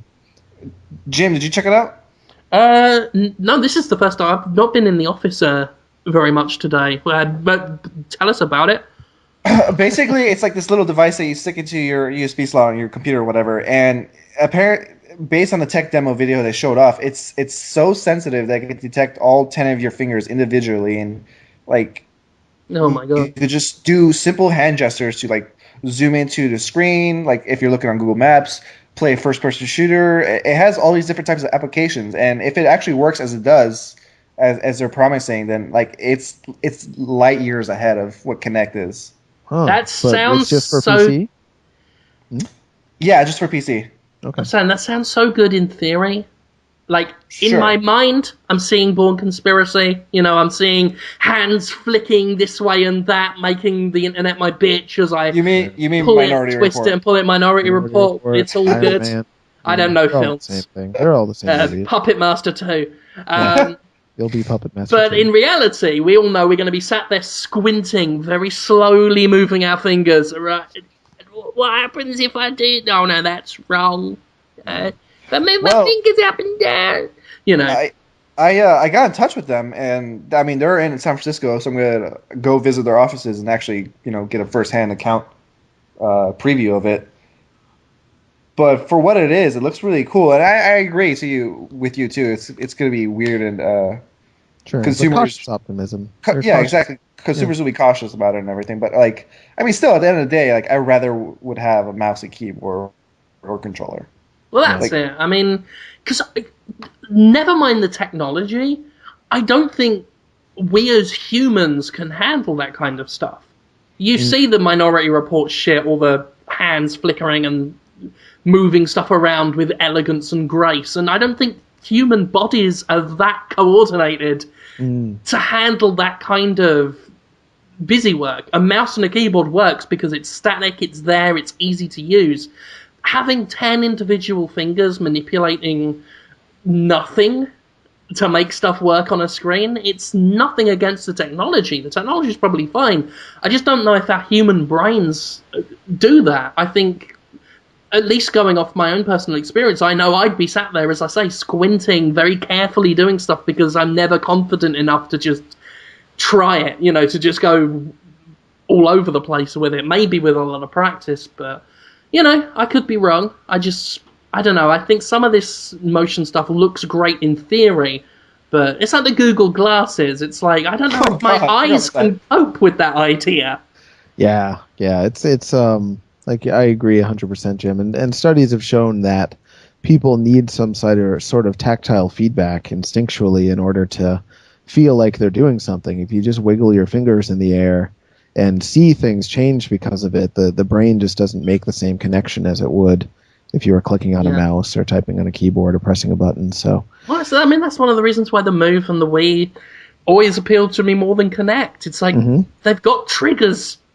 I need the trigger. Sure. You want to make me feel like I'm in the game. Give me a trigger to press and hold. Sure. Buttons. That's immersive, more so than Kinect, where you're just like standing there doing nothing while the Kinect fails to recognize your 9-year-old child who got Kinect Star Wars and was very excited to play it, and then he couldn't because the Kinect kept telling him he didn't exist. And then I was obviously scared because I thought he must be a vampire. He was too small, or was he wearing... I don't know. I mean, he's quite tall for his age. I mean, he's not the little chicken hawk from Foghorn. That's such bullshit, because, I mean, remember last E3's Microsoft press conference, you had these little shits on the stage, like petting Skittles the cat or whatever, and racing in Disneyland Adventures or whatever. And on that big stage with all those people, all those lights and everything, and yet here we are, your son can't play Star Wars. Fucking bullshit. Yeah, it was designed for him and he can't play it. It's a shame. Did he scream lightsaber on before trying to play? Because apparently I didn't think he even got that far. He was... Okay, that was a bad joke if anyone saw last year's press conference. Oh, God. Sorry, I blocked it from my mind. Yeah, I remember it now. That demo looked shit, let alone the thing that finally came to stores. The joke. The final insult that arrived. Wow. It's very popular. Poorly made. It ripped off Dance Central 2, or Dance Central, the whole series, with the dancing minigame. They ripped them off completely. Sure. And all the other games are just really, really... Yeah. Well, like you said, Dance Central's good. Once Upon a Monster's good. There's like 5 good Kinect games. And here's the thing, right? Because despite this bullshit, my stepkid is still like about Kinect. He's like a little fucking salesman, and he's always telling us to use Kinect when we're using Netflix and stuff. Really? And it's like, he's like, wait for it to come on, wait for it to come on. I've already turned on the 360, moved over to Netflix, found what I want and pressed play before the Kinect has even switched itself on. But he's like on Team Kinect. He really wants... and it's like, well, you don't have to use the button. I'm like, but while you're saying Xbox 3 times before it listens to you, I'm already watching these great shows. Huh, I think it's just, the younger generation, they latch onto these kind of new technologies a lot more. Like, well, I mean, I'm all about new tech. I like new tech, but it's just easier to use the buttons. It's quicker. It's more efficient. You're being reasonable. I mean, at 9, he may be feeling like, this is like my system, Kinect. I'm going to be like a Kinect guy and like use Kinect, and it'll be a little part of me. Whereas you just want the best stuff you can get. He'll be dead before he carries that on. Well, by the time he's 15, he'll hate everything that he liked when he was 9, so everything will be fine. Oh, thank God, no more fucking iCarly. Oh, I forgot about iCarly. Actually, that's as far as kid shows go. iCarly is not that bad. It's the least offensive one he could be watching. That Fairly Odd Parents can go die. Okay, first of all, you two are pedophiles. Secondly, Fairly Odd Parents is entertaining. It's all right. No, you've got everything the wrong way round. If we're pedophiles, you are dickhead. Wow, that was a great comeback. Good job. You're a great comeback. That's what she said. You guys can do snaps and stuff. You're all like, talking. It's great. Oh, Shut yeah. up. I can't do no snaps. I'm not We're an the insult next guy. Marx Brothers, we are. Yeah. I think you're very good. You know what I thought Sony should have done? Let's talk about our dreams. The My move dreams all was died. they did. The move was the perfect platform for Ape Escape 4 because Ape Escape, as you know, the first one was basically showing off all the different things that DualShock can do. Because there was a time when analog controls were a very new thing, let alone two analog controls. It was like the big innovation that Sony did. No one had ever thought to do two analog sticks on the same controller. And Ape Escape showed how versatile and just how much more fun you can make a game by having it be primarily stick controlled, because one stick controlled the character, the other stick controlled actually the direction that you attacked things. You could use it to hula hoop. You had to do it in a circle. You actually controlled it to actually used to control a remote control car. So you're controlling your character and another character at the same time with the two sticks. It was brilliant. I was totally sold on PlayStation and DualShock because of Ape Escape 1. And then they come out with a new control device, the Move, have every opportunity to show how innovative the control is with a new Ape Escape game, and then they just don't do it. They did like an on-rail shooter, Ape Escape, which was, not a real full experience at all.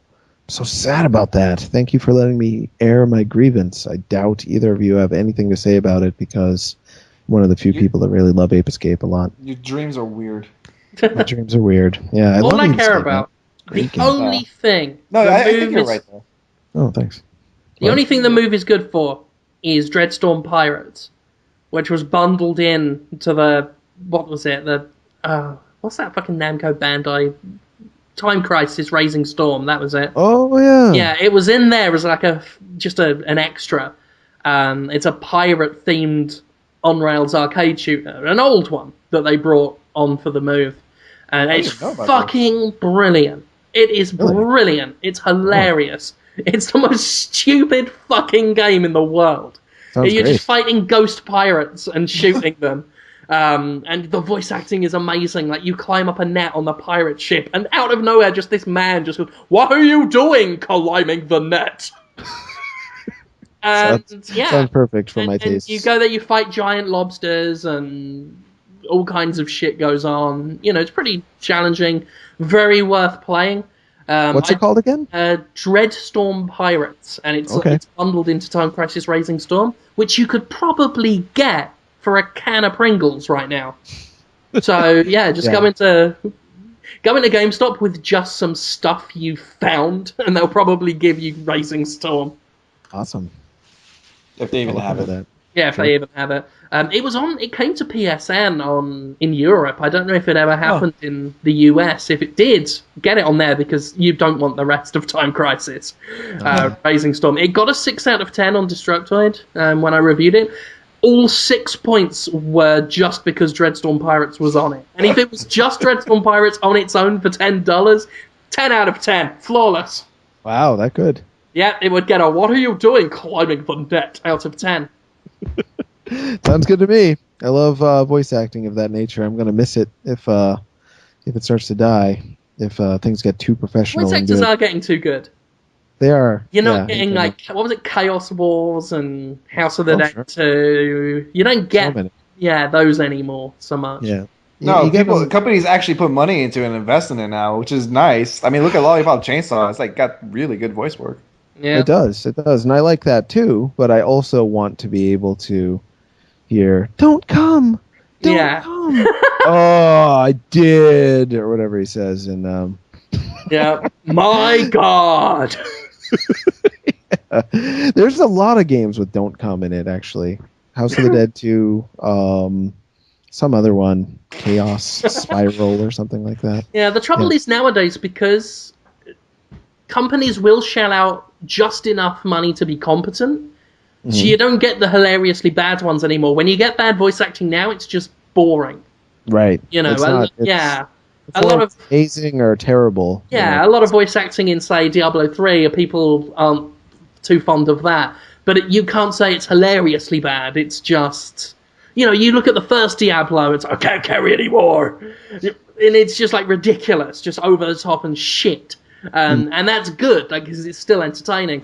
You get that even with Dynasty Warriors. Like I like Dynasty Warriors 3. The voice acting, ridiculous, terrible kung fu, fucking... what's that guy who did all those Ninja Warrior, Ninja Storm? Godfrey Ho, yeah, it's like that level voice acting. But now the newer ones, like Koei's shelled out for some decent voice actors, which is, easier to listen to, but it's not as entertaining. Yeah, it's too sad. competent now. I'm hoping that there will be some sort of... Oh shit! You know what? Go check out after Podtoid's over. Go check out the Lego 2 Batman trailer. Okay. This is the first time Lego games are incorporating voice acting. Voice acting, yeah, and like Dale's preview, which went up today too. Like he talked about some of the cutscenes being really funny, and the video that went up today, it's fucking hilarious because like it's basically like Superman making fun of Batman. It comes out of nowhere. It's fucking great. Yeah, I'm pretty optimistic about that game. I did love the Arkham City style art they were doing for it. Yeah, it's pretty. They're invested in the source material, but they've got their own sense of humor, and they're not afraid to exercise it. So, I'm pretty optimistic. My only Everything problem I've is heard about it. I kind of don't get Lego games. Like I played some of the, because I kind of like Harry Potter a bit, the movies anyway. I've played a bit of the Lego Harry Potter, and I've played a little bit of Lego Star Wars as well. I kind of don't see the point of it, and I'm not knocking it because clearly they're good. They're not badly made. I just don't see you just seem to lift stuff up and then pick up stuff and then walk into another room and do it again. It's like Kirby's Epic Yarn a lot in that you're not gonna feel defeated, but if you want to excel, you have to do things really, really well without screwing up in order to get all the studs and all the Legos and collect all the characters and all that stuff. So in terms of difficulty scaling, it's... Yeah, I mean, it's not even about the difficulty. It's like, what am I doing? Yeah, it's just, there's nothing... I see nothing to it. It's like, in Kirby's Epic Yarn, you won't die, but... there's a goal that you can see. Whereas this, it just seems like busy work. Like I'm just being told, lift this, now lift this, now lift this, until the end of time. And it's, I don't know, I mean, I can play them. I find them totally inoffensive. Very playable, if there's literally nothing else in the world to do. And quite funny, it's got some funny Lego humor and that kind of stuff. And it's always fun to just see, like, Lego versions of clips from films or whatever. Sure. But as a game, it makes no sense to me. Well, I have a theory, that every game people don't like from a design perspective, it just doesn't click with them. They'll play it and be like, it was all right, but there's a lot of filler. I'll be like, no, there wasn't filler, you just don't like the game, like if I eat food that I don't like the taste of, I just think it tastes bad. I'm like, it just filled me up, but it wasn't like food that I like. Then other people will eat the same food and be like, that was freaking delicious. It's not filler to them, it's actually fun to eat. I think video games are the same way. Design is still such a new thing that people are still figuring out how to express how they feel when a game didn't work for them. And it's not, a lot of the time, it's not because these games are filled with bad ideas or bad decisions. They just don't click for you, so it just feels like a waste of time. Like the Lego games I've played a lot of and not gotten bored of. Whoa, who am I boring now? Did I bore you, Hamza? I'm sorry. What? No, I stopped listening. Don't worry about it. Keep talking. Sometimes I can be so boring. He's a mean man. Oh, I'm sorry, Hamza. I hate being boring. I'll stop talking about it now. Sorry, it was boring. If you painted all of Hamza's hair green, he would be a big video game Grinch. Stealing What do you want to talk about then? Well, I mean, we could do some questions now. Oh, sure, let's do it. Then I can get back to playing Diablo. Yeah, okay. Yeah, we can do that. Was there something else we were supposed to do? No Defoe pitch this week, Jim? No. No? Okay. Playing Diablo. Oh, Here's a movie pitch. Willem Dafoe plays Diablo for an hour. We watch him, we cheer for him, he wins, everyone's happy. I'd watch it. Yeah, damn right. I got a sword. It's really good. Co-ops with Danny DeVito. Oh, sure. Yep. Joiking off. Yeah. I'm joiking off with one hand, clicking with the other. This is great. That would be really cute, actually. It'd be good just to watch Danny DeVito and Willem Dafoe just playing Diablo together. Just Diablo being friends, friends. just regular guys. Yeah, accepting each other's flaws, enjoying the game. Accepting each other's flaws. Yeah, he's masturbating. He's got a face of a demon. They're buddies. It's no big deal. Willem Dafoe would make a great Diablo, like the character. Oh yeah, just if they do a movie, which I should probably direct. Diablo the movie, starring Willem Dafoe as Diablo. That'll give Toby something to Photoshop for us. Oh yeah, Toby. Yeah, The twist is Diablo is not the villain. It's BattleNet's always on connection. Yeah. It's good. You've served us up a creamy bowl of satire soup. Xenomorpheus wants to know about the time that your mother caught you masturbating, Holmes. What? Get Holmes to tell us the story of when his mother caught him masturbating. I'm not going to pretend that I've never masturbated because that would no one would be convinced by that, and there's really no shame in it. And my mother is, you guys know a little bit about her. I think she grew up in the jungles of Paraguay in a religious commune. So yeah. So she doesn't have much she has no respect for like rules or like if my health were in danger, like she'd always want me to eat and sleep. And other than that, it's just like, it'll be fine. Do whatever you want. It'll be fine. No rules! That's my aunt who's from the same commune, but they're very similar. Just do as you please, no rules, no rules. Yeah, they're great. So yeah, I'm sure my mom was aware. I think she talked about it. Like, oh yeah, you had to do your thing last night. You was probably doing it with a sock. It's fine. Just wash your socks. I don't care.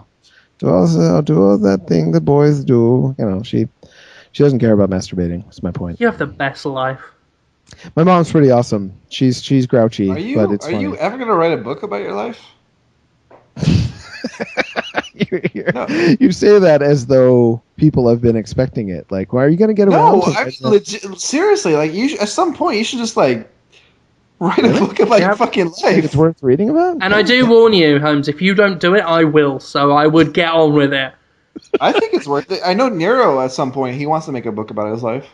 Well, he's got a pretty interesting life. I think we all do. I think we all have pretty interesting lives. I wonder if anyone would actually pay money to read it. Maybe I can do it like a free book. People. You know what? Honestly, I think you're right. I mean, I almost died in the womb. I didn't know that about you, Hamza. Yeah, no one really does. I'm glad you survived, man. Yeah, me too. Yeah. Well done. Yeah, good job. Thanks. Yeah. Punch myself out of there.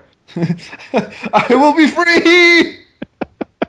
I'm picturing you with, your hair and your glasses and your smile. And See, I'm now thinking of you as a chest burster. The little Hamza one.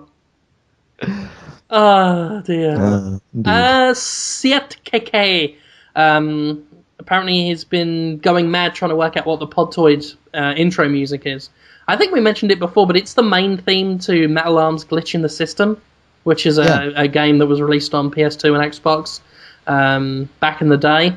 I've talked many times about Metal Arms and just the bullshit that went behind the development of that game. Tragedy. But, I still have a lot of fondness for it, which is why I use it in the intro. It's a little... Someone's doing something with some of that intellectual property. I mean, it's illegal for me to do it, but, what's Activision going to do with it? Fuck all, so... Yeah, and we don't sell the podcast or anything. It's not like we do. We sell the podcast? We sell the app. Android, yeah. That's different. That's different. That's totally different, yeah. It's like selling a computer to download free stuff. That doesn't mean computers are illegal. Help computer. I was thinking about you doing that the other day. Oh, yeah? I don't know why. Were you touching yourself while you thought that? No, I was not masturbating to you. I didn't say masturbating. I said touching yourself. I was brushing my teeth, I think. Yeah. Oh, you were touching yourself. In a way, I was touching a toothbrush that was touching my teeth. With a phallic object in your mouth. Yes. You win this round. I was gay for you. G.I. Joe I knew you- PSAs. Yeah, I knew it. Yeah, that's I true. knew it. That's true. Swishy, G.I. Joe. Swishy has a very pertinent question, actually. Really? Okay. Do you guys ever find it hard to not talk about a game when it's under embargo? Yes. Yes. Yeah, absolutely. In fact, you'll find that I often fail because the tweets I make are so thinly veiled. It's obvious the what I'm talking about, or at the very least, it's people are able to guess between two games, and they're usually right. Especially this day and age where like social media is so easy to access. And like I want to be like, yeah, I just saw Tomb Raider. Oh my god, it was great, but I can't. I have to wait like a week or two to say that. Yeah, I mean, Sure. I'm very compelled to tweet whenever I'm annoyed about something, and because I play a lot of games, and quite a fair few of them are rubbish. Like last night, I was playing a particular game that I can't talk about yet, and it was just so shit that I was desperate to tweet something about it and say, "Well, I've just got done playing the worst this system game that I've ever played," but I can't do that yet. So you'll see it though before the month is out. I'll admit that in the past, I would never do this again, but I have anonymously talked about how excited I am about a game that I wasn't supposed to talk about yet, a long time ago, not on Destructoid. Other websites just been like, oh, it's so good. And, nobody got hurt. It was fine. Yeah, you didn't exist before Destructoid anyway, so it's okay. Yeah, that's right. Yeah. That's right. Sephiroth X asks if we think we will be seeing any epic E3 failures along the lines of Jamie Kennedy or Mr. Caffeine. Dude, Konami's not doing a press conference this year, I think. I thought they Really? said they're doing something before E3, They're like doing last year. pre-E3. Yeah, they're doing a pre-E3 They did that last year and it was shit. But didn't they do an actual conference too afterwards? No, they haven't done one of those since the 1 million troops one, I think. Okay. Really? Wouldn't matter. I wouldn't be invited anyway since I'm blacklisted now. So Yeah. Well, I mean, They'd forget Ubisoft, to they might fuck up again. they might bring Mr. Caffeine back. Mr. Caffeine worked He wasn't totally bad. He was just out there. He is an Ubisoft spokesman. He's a corporate... Because I became obsessed with him after I saw him at E3, and I, learned about him. The guy's a corporate spokesman. He's done shill stuff for, weird bicycle things, toys, just all these weird... the kind of things like the Magic Bullet commercial on TV. He does all that kind of infomercially stuff. But he works with Ubisoft on a regular basis. He will go out to events and do things, and it's all on his website that I followed, and I was watching all of his videos.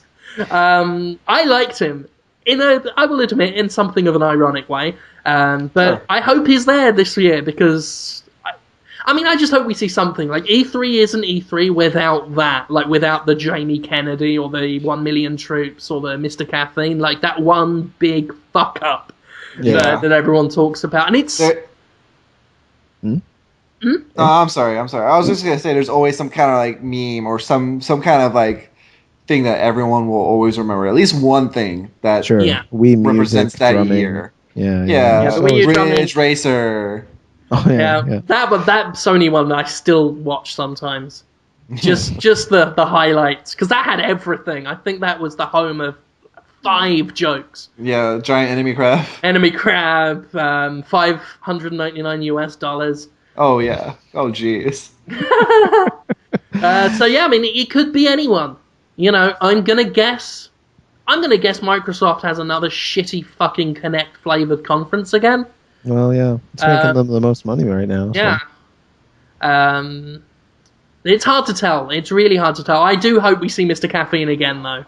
Because he bombed, but it wasn't like the Jamie Kennedy thing, where Kennedy thing was just really uncomfortable to watch. Yeah. And I like he was hostile. Jamie Kennedy showed his active dislike for the people he was trying to entertain, where Mr. Caffeine was well-meaning. No one came away from thinking wow, he's a bastard. He's gonna hurt It's just very, very hard to appease to the gaming audience. Oh yeah, or the internet audience too. Sure. Well, it's hard to sell anything to them because we're all cynical. If we just had a guy walk on and just hey, we've got a game, look at the game, I think people would resonate with that. I mean, I'm being serious, actually. Yeah. Like, I think people would resonate with that. Like, you just come on, you say, look, we got some good games, you idiots. There's a lot of bullshit too. Like I think it was either the Microsoft or Sony press conference last year where like Kobe Bryant came on stage to talk about the new basketball game, and I don't give a fuck about that.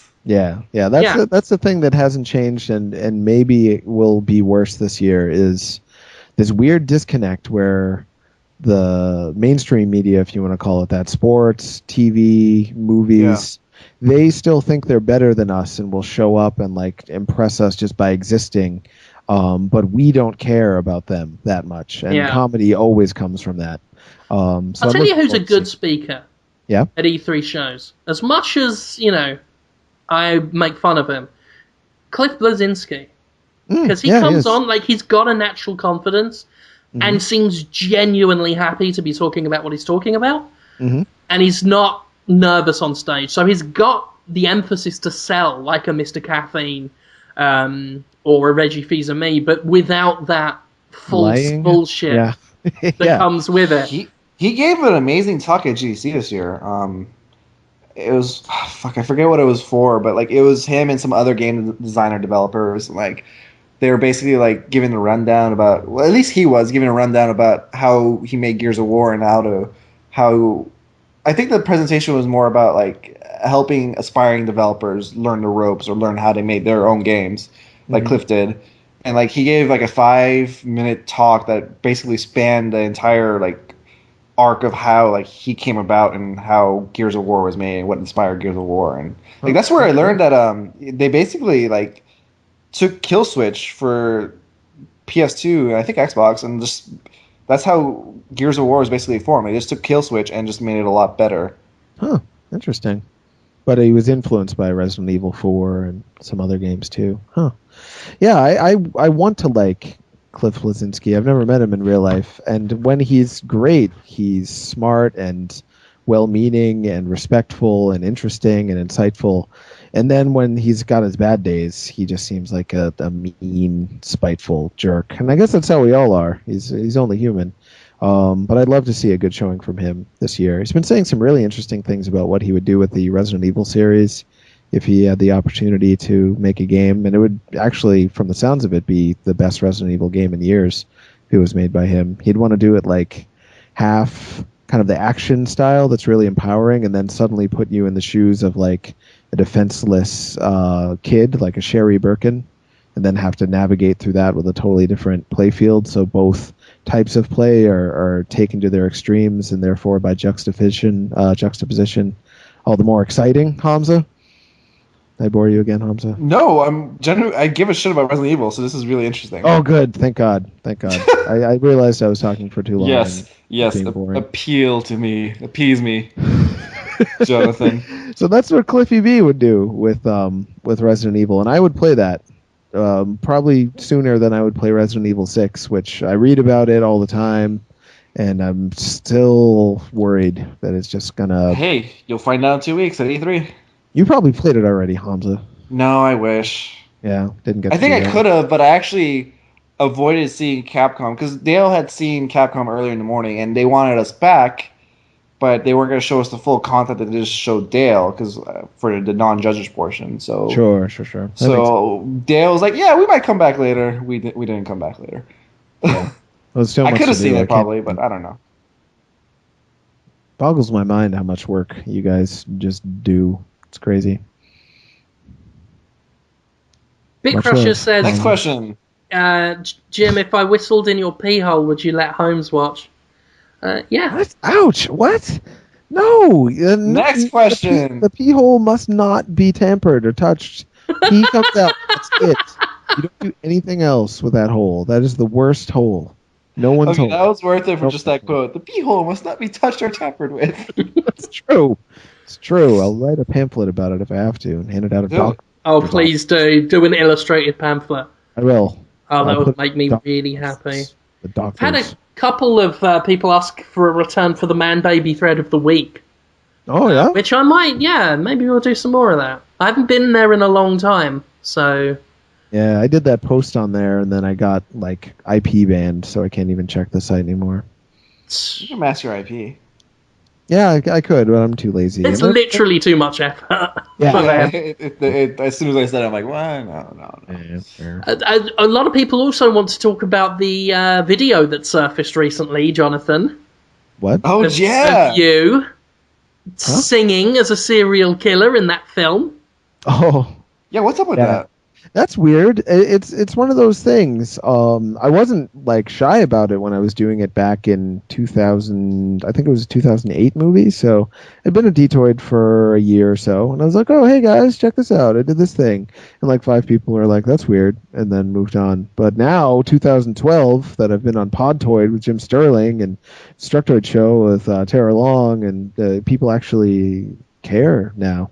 So yeah, I just tweeted it randomly the other day, and people are like, "Oh, show me the whole movie. I want the CD." Blah blah blah, which is great. It's me. Why am I name drop? I'm just. Why didn't you name drop me? You name dropped Jim, but you didn't mention me. I'm not really sure what. I mean, we work together regularly, but in the public eye, nothing has really changed. We've always worked. I hate you so much right now. I'm sorry. I'm sorry. Go ahead. Keep talking. I'm just fucking with you.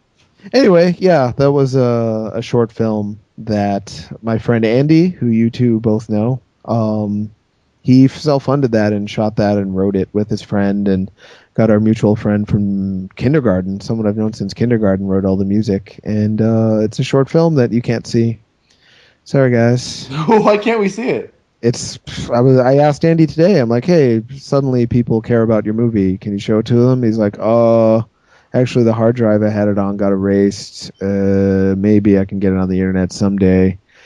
I don't know. Remake! I want to be in it now. Remake at E3 with Jim Sterling.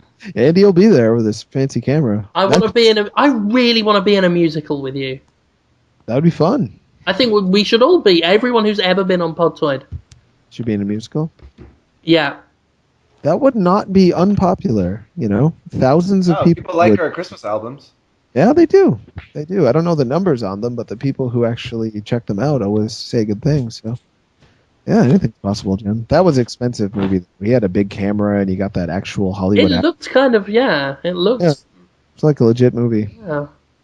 Got a lot of laughs. I saw it in the theater when it debuted. It was really weird to see my giant, sleepy, fat head singing, and people laughed at my jokes. It is a weird head. Yeah, it is a weird shaped head. Peanut. Oh no, we weren't supposed to agree with that. No, that makes the joke so much meaner. Oh, it's okay. Looks aren't important. Doesn't matter. Yeah, they are. Oh, oops, forgot. Thanks for a reminder, dog. Yeah, anytime, bro. Yeah. Wow. Screw the haters, Jonathan. Oh, thanks, Jim. Because you are beautiful, no matter what they say. I like that froggy voice. Yeah. I'd like to suck on your balls. One after the other. In, out. Next question. I'm done answering questions. Oh. Alright, well. I'm just sitting here doing nothing. Literally. That's fine. You did it. Those were good questions. You did. That'll do for a podcast. Yeah, whatever. Yeah, whatever. Let's just tie that up. So next week we have one more regular show, and then it's E3, which means... Are we going to do another Podtoid at E3? Yeah. I don't see why not. Yeah, last year we used, speaking of Andy, we used his fancy recording equipment, so the sound was good, and we just talked in a hotel room. Yeah, there was like 10 of us on that podcast. Yeah, we're all next to each other, but it sounded pretty good. So, and then all these video game developers that I like as people, and I like their games, want to hang out with us at E3. So who knows? Maybe one of those will hop on. That'll be fun. No, we had Retro City Rampage. Yeah, Brian with us last year. Yeah, he was great.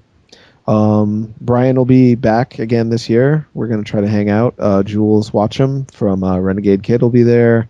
Tyrone Rodriguez will be there. Quite a few people will be there. So, yeah, any number of them might say hi. Yeah. It'll be fun. But the podcast might be a little later in the week, though. Oh, yeah. Yeah, it's going to be tough for us to... I mean, we're going to be flying and doing previews and not sleeping. Tuesday is the busiest day of E3. Mm-hmm. I wouldn't be able to upload it till I get back home anyway, so... Yeah, it'll be a week late, probably 5 days. Yeah, but until then, we got Sup Homes coming up, have we? Oh yeah. Yep, got to stop. Oh yeah, I'll plug all my stuff. I posted a new talking to women about video games today. First time in a while that somebody thought it was sexist. They were like, "Why are you trying to say that women hate video games or don't understand them?" I'm like, "Actually, that's the exact opposite thing of what I'm saying. Did you watch the show?" She's like, "Oh no, I just read the title, so I assumed." I'm like, "Nope. Why don't you watch it? Then get back to me." And she did, and she said, "Oh, it's all right." So that's nice. People don't always hate it. People are still hating it so hard, though. So weird how much people hate that show. It really inspires a lot. People hate women. That's why. I don't think so. I think they hate me. I think that people hate what they didn't. People subscribe to the YouTube, Destructoid's YouTube channel, and they feel like they're ordering a steak, which is Max and Terra. And then suddenly in their plate, they just have like a weird, smelly bean. Just like, oh, what is this? And it's me. And instead of just not eating it, they're angry that it was presented to them. And want to talk about it. So yeah, I used to get that when I posted stuff on that channel. Like they really, if it's not Max and Tara, they get very pissed off. Yeah, sometimes. And then of course, and I don't want to diminish this, I have people doing Podtoid jokes in the comments, which always makes me feel great to know people listen to Podtoid talking about my butthole and talking about all sorts of stuff on YouTube. So please continue to do that. I love how inappropriate and out of place it is. Yeah, it'll be about anything. I'll put a story. Everyone listening to Podtoid. Anytime you talk about Podtoid from here on out on Twitter, use the hashtag Holmes's butthole. Damn right. I'm not saying so that. We can properly monitor all the discussion about Podtoid, and we can show Holmes how popular his butthole really is. People's memories of Podtoid jokes as well, the stuff they bring up. Because I'm seeing Elton John in September, where I have a feeling he's going to name me his successor. I've just got a hunch. And straight away, like I've had about 4 or 5 comments from people just saying, "Oh, he's a terrible, terrible man." Because of that episode we did. Yeah. That was a good one. Crazy stuff. Yeah, so anyway, new Talking to Women About Video Games is on the Destructoid YouTube channel. It is called Talking to Women About Video Games. Sony is the most artistic, I think is what I named it. Because it's about Heavy Rain, Journey, and Flower, and how Sony recently, meaning like a week and a half ago, said that those are the most artistic games going, and PlayStation 3 is for sophisticated, artistic grown-ups. And we have a go at that idea.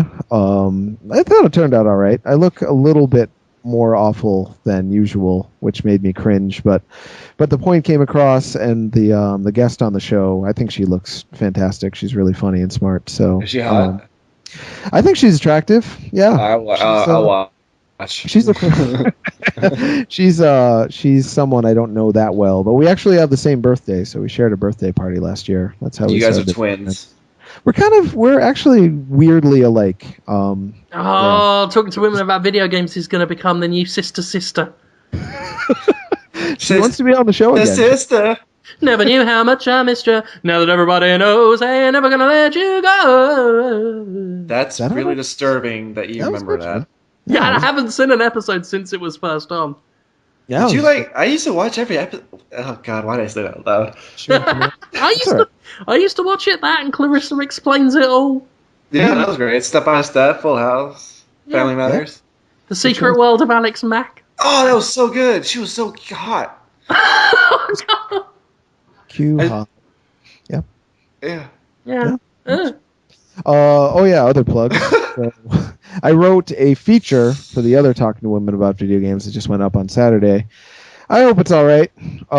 It's about art games and whether it's about the people who can't see that video games are art at all. They're just like, I don't get it. I don't see why you think this is artistic at all.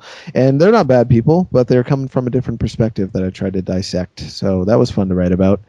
That's on Destructoid as well. That's called Talking to Women About Video Games. They Can't See the Art. And then this Sunday on Sub Holmes, we have Miguel Steinberg, I believe is how I say his last name. He's a awesome dude. He is making the game They Bleed Pixels. He's made quite a few games before with you check that game out at PAX East, I think. Yeah, he's a great guy. He's like German and Mexican at the same time, which is neat. And he also curated an art show that our own Ashley Davis was in called Comics versus Games. So he makes games, he curates art shows about video games. He's a really interesting guy, and that'll be on Destructoid's Twitch TV channel and also Destructoid.com, live streaming at 1 p.m. Pacific Standard Time, 4 p.m. Eastern Standard Time. And you can get in the chat and talk with us. It'll be fun. Awesome. We've got reviews coming up on Destructoid.com. This week, Jonathan Ross will have his Diablo 3 review up. I have a feeling it's going to be pretty immense, so keep an eye out for that. I'm not sure when it's coming because it's one of those reviews that like it's ready when it's ready. Yeah. Hoping by Wednesday or Thursday. So there's that. This week we've had a review for Dragon's Dogma go up, and a review for Sorcery, as we discussed earlier. Dragon's Dogma, pretty good game, has some really big flaws that offset some amazing highs. So I'm quite pleased with what I said in that review, so feel free to check that out. We've got Gravity Rush coming on Thursday. And otherwise, I got my Jimquisition up on escapistmagazine.com. It was about the Diablo 3 online DRM situation that we talked about earlier. And obviously we got Dale North and Hamza, who have done... Let me plug my shit. I'm giving you a nice introduction. Yeah, segue. Fuck you. Why are you guys Fuck stealing you. my attention? You're on your own. Also this week on the preview front, if you checked out the site today, you saw previews for Defiance, Lego Batman, Company of Heroes 2, and something else. We have a bunch more previews related to E3 coming this week, next week, all leading up until E3. Separate from E3, this week we're actually we were invited over to the Double Fine offices. We're doing a little press showing of Ron Gilbert's new game, and I think that's happening tomorrow, so we'll have a preview of that up on Thursday morning. We're gonna be able to check that out. I don't think that has anything to do with the Double Fine adventure game. This is something else. Still, it's cool. New Double Fine game. Yay! Yeah, can you tell us who's publishing? Who's publishing that, Hamza? Are you allowed to say? No, they didn't. They didn't say anything in the email, but I saw that news tip about Sega and Double Fine. That's really weird. So we'll see if it actually is true by the end of this week. Additionally, I wrote a feature, like an original feature. I haven't done one in like a year. I find that I need to be inspired to write these things. I guess I haven't been inspired since then. But it just went up literally like right now as of this recording, 4 p.m. Pacific, where I talk about how the gaming industry is really, really happy that the LA Lakers lost the basketball finals last night. Meaning there won't be any finals or basketball games happening as E3 is going on next month. Huh. Interesting. Yeah, because last time it happened in 2010, there were riots, and, Yeah, it was scary. distracting and difficult. I remember. No, it was just scary. People were, like, beating each other up and setting shit on fire, flipping cars over and stuff. So, I didn't we even don't have to know worry that. about that. I was just sick of people talking about basketball when I wanted to talk about video games. That was my big problem with it. Yeah. Hey, stop punching each other and talk to me about video games.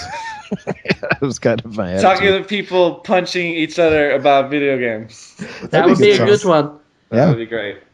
Oh, that reminds me. I might, if this, my microphone, as you guys know, as Jim and Hamza know, my good microphone broke, so I'm using a worse microphone now. But I was planning on doing a new show tonight that might have started next week called Art Hawk.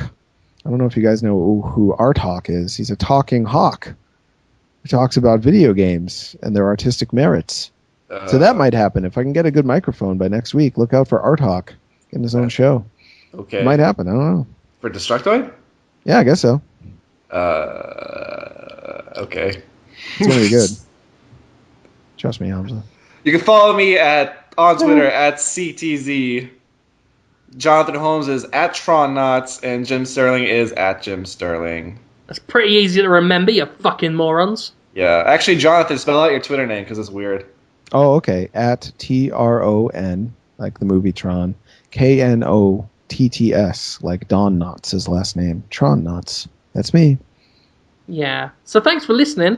As always, you can give us a review on iTunes if you want. You can go buy the app from the Amazon store. Don't get it anywhere else if you want it. It's $2, goes to your phone, whatever. I know nothing about that app, by the way, for people that ask me questions about it. I literally know nothing about it. It's just a service Nero signed us up for. It's just there.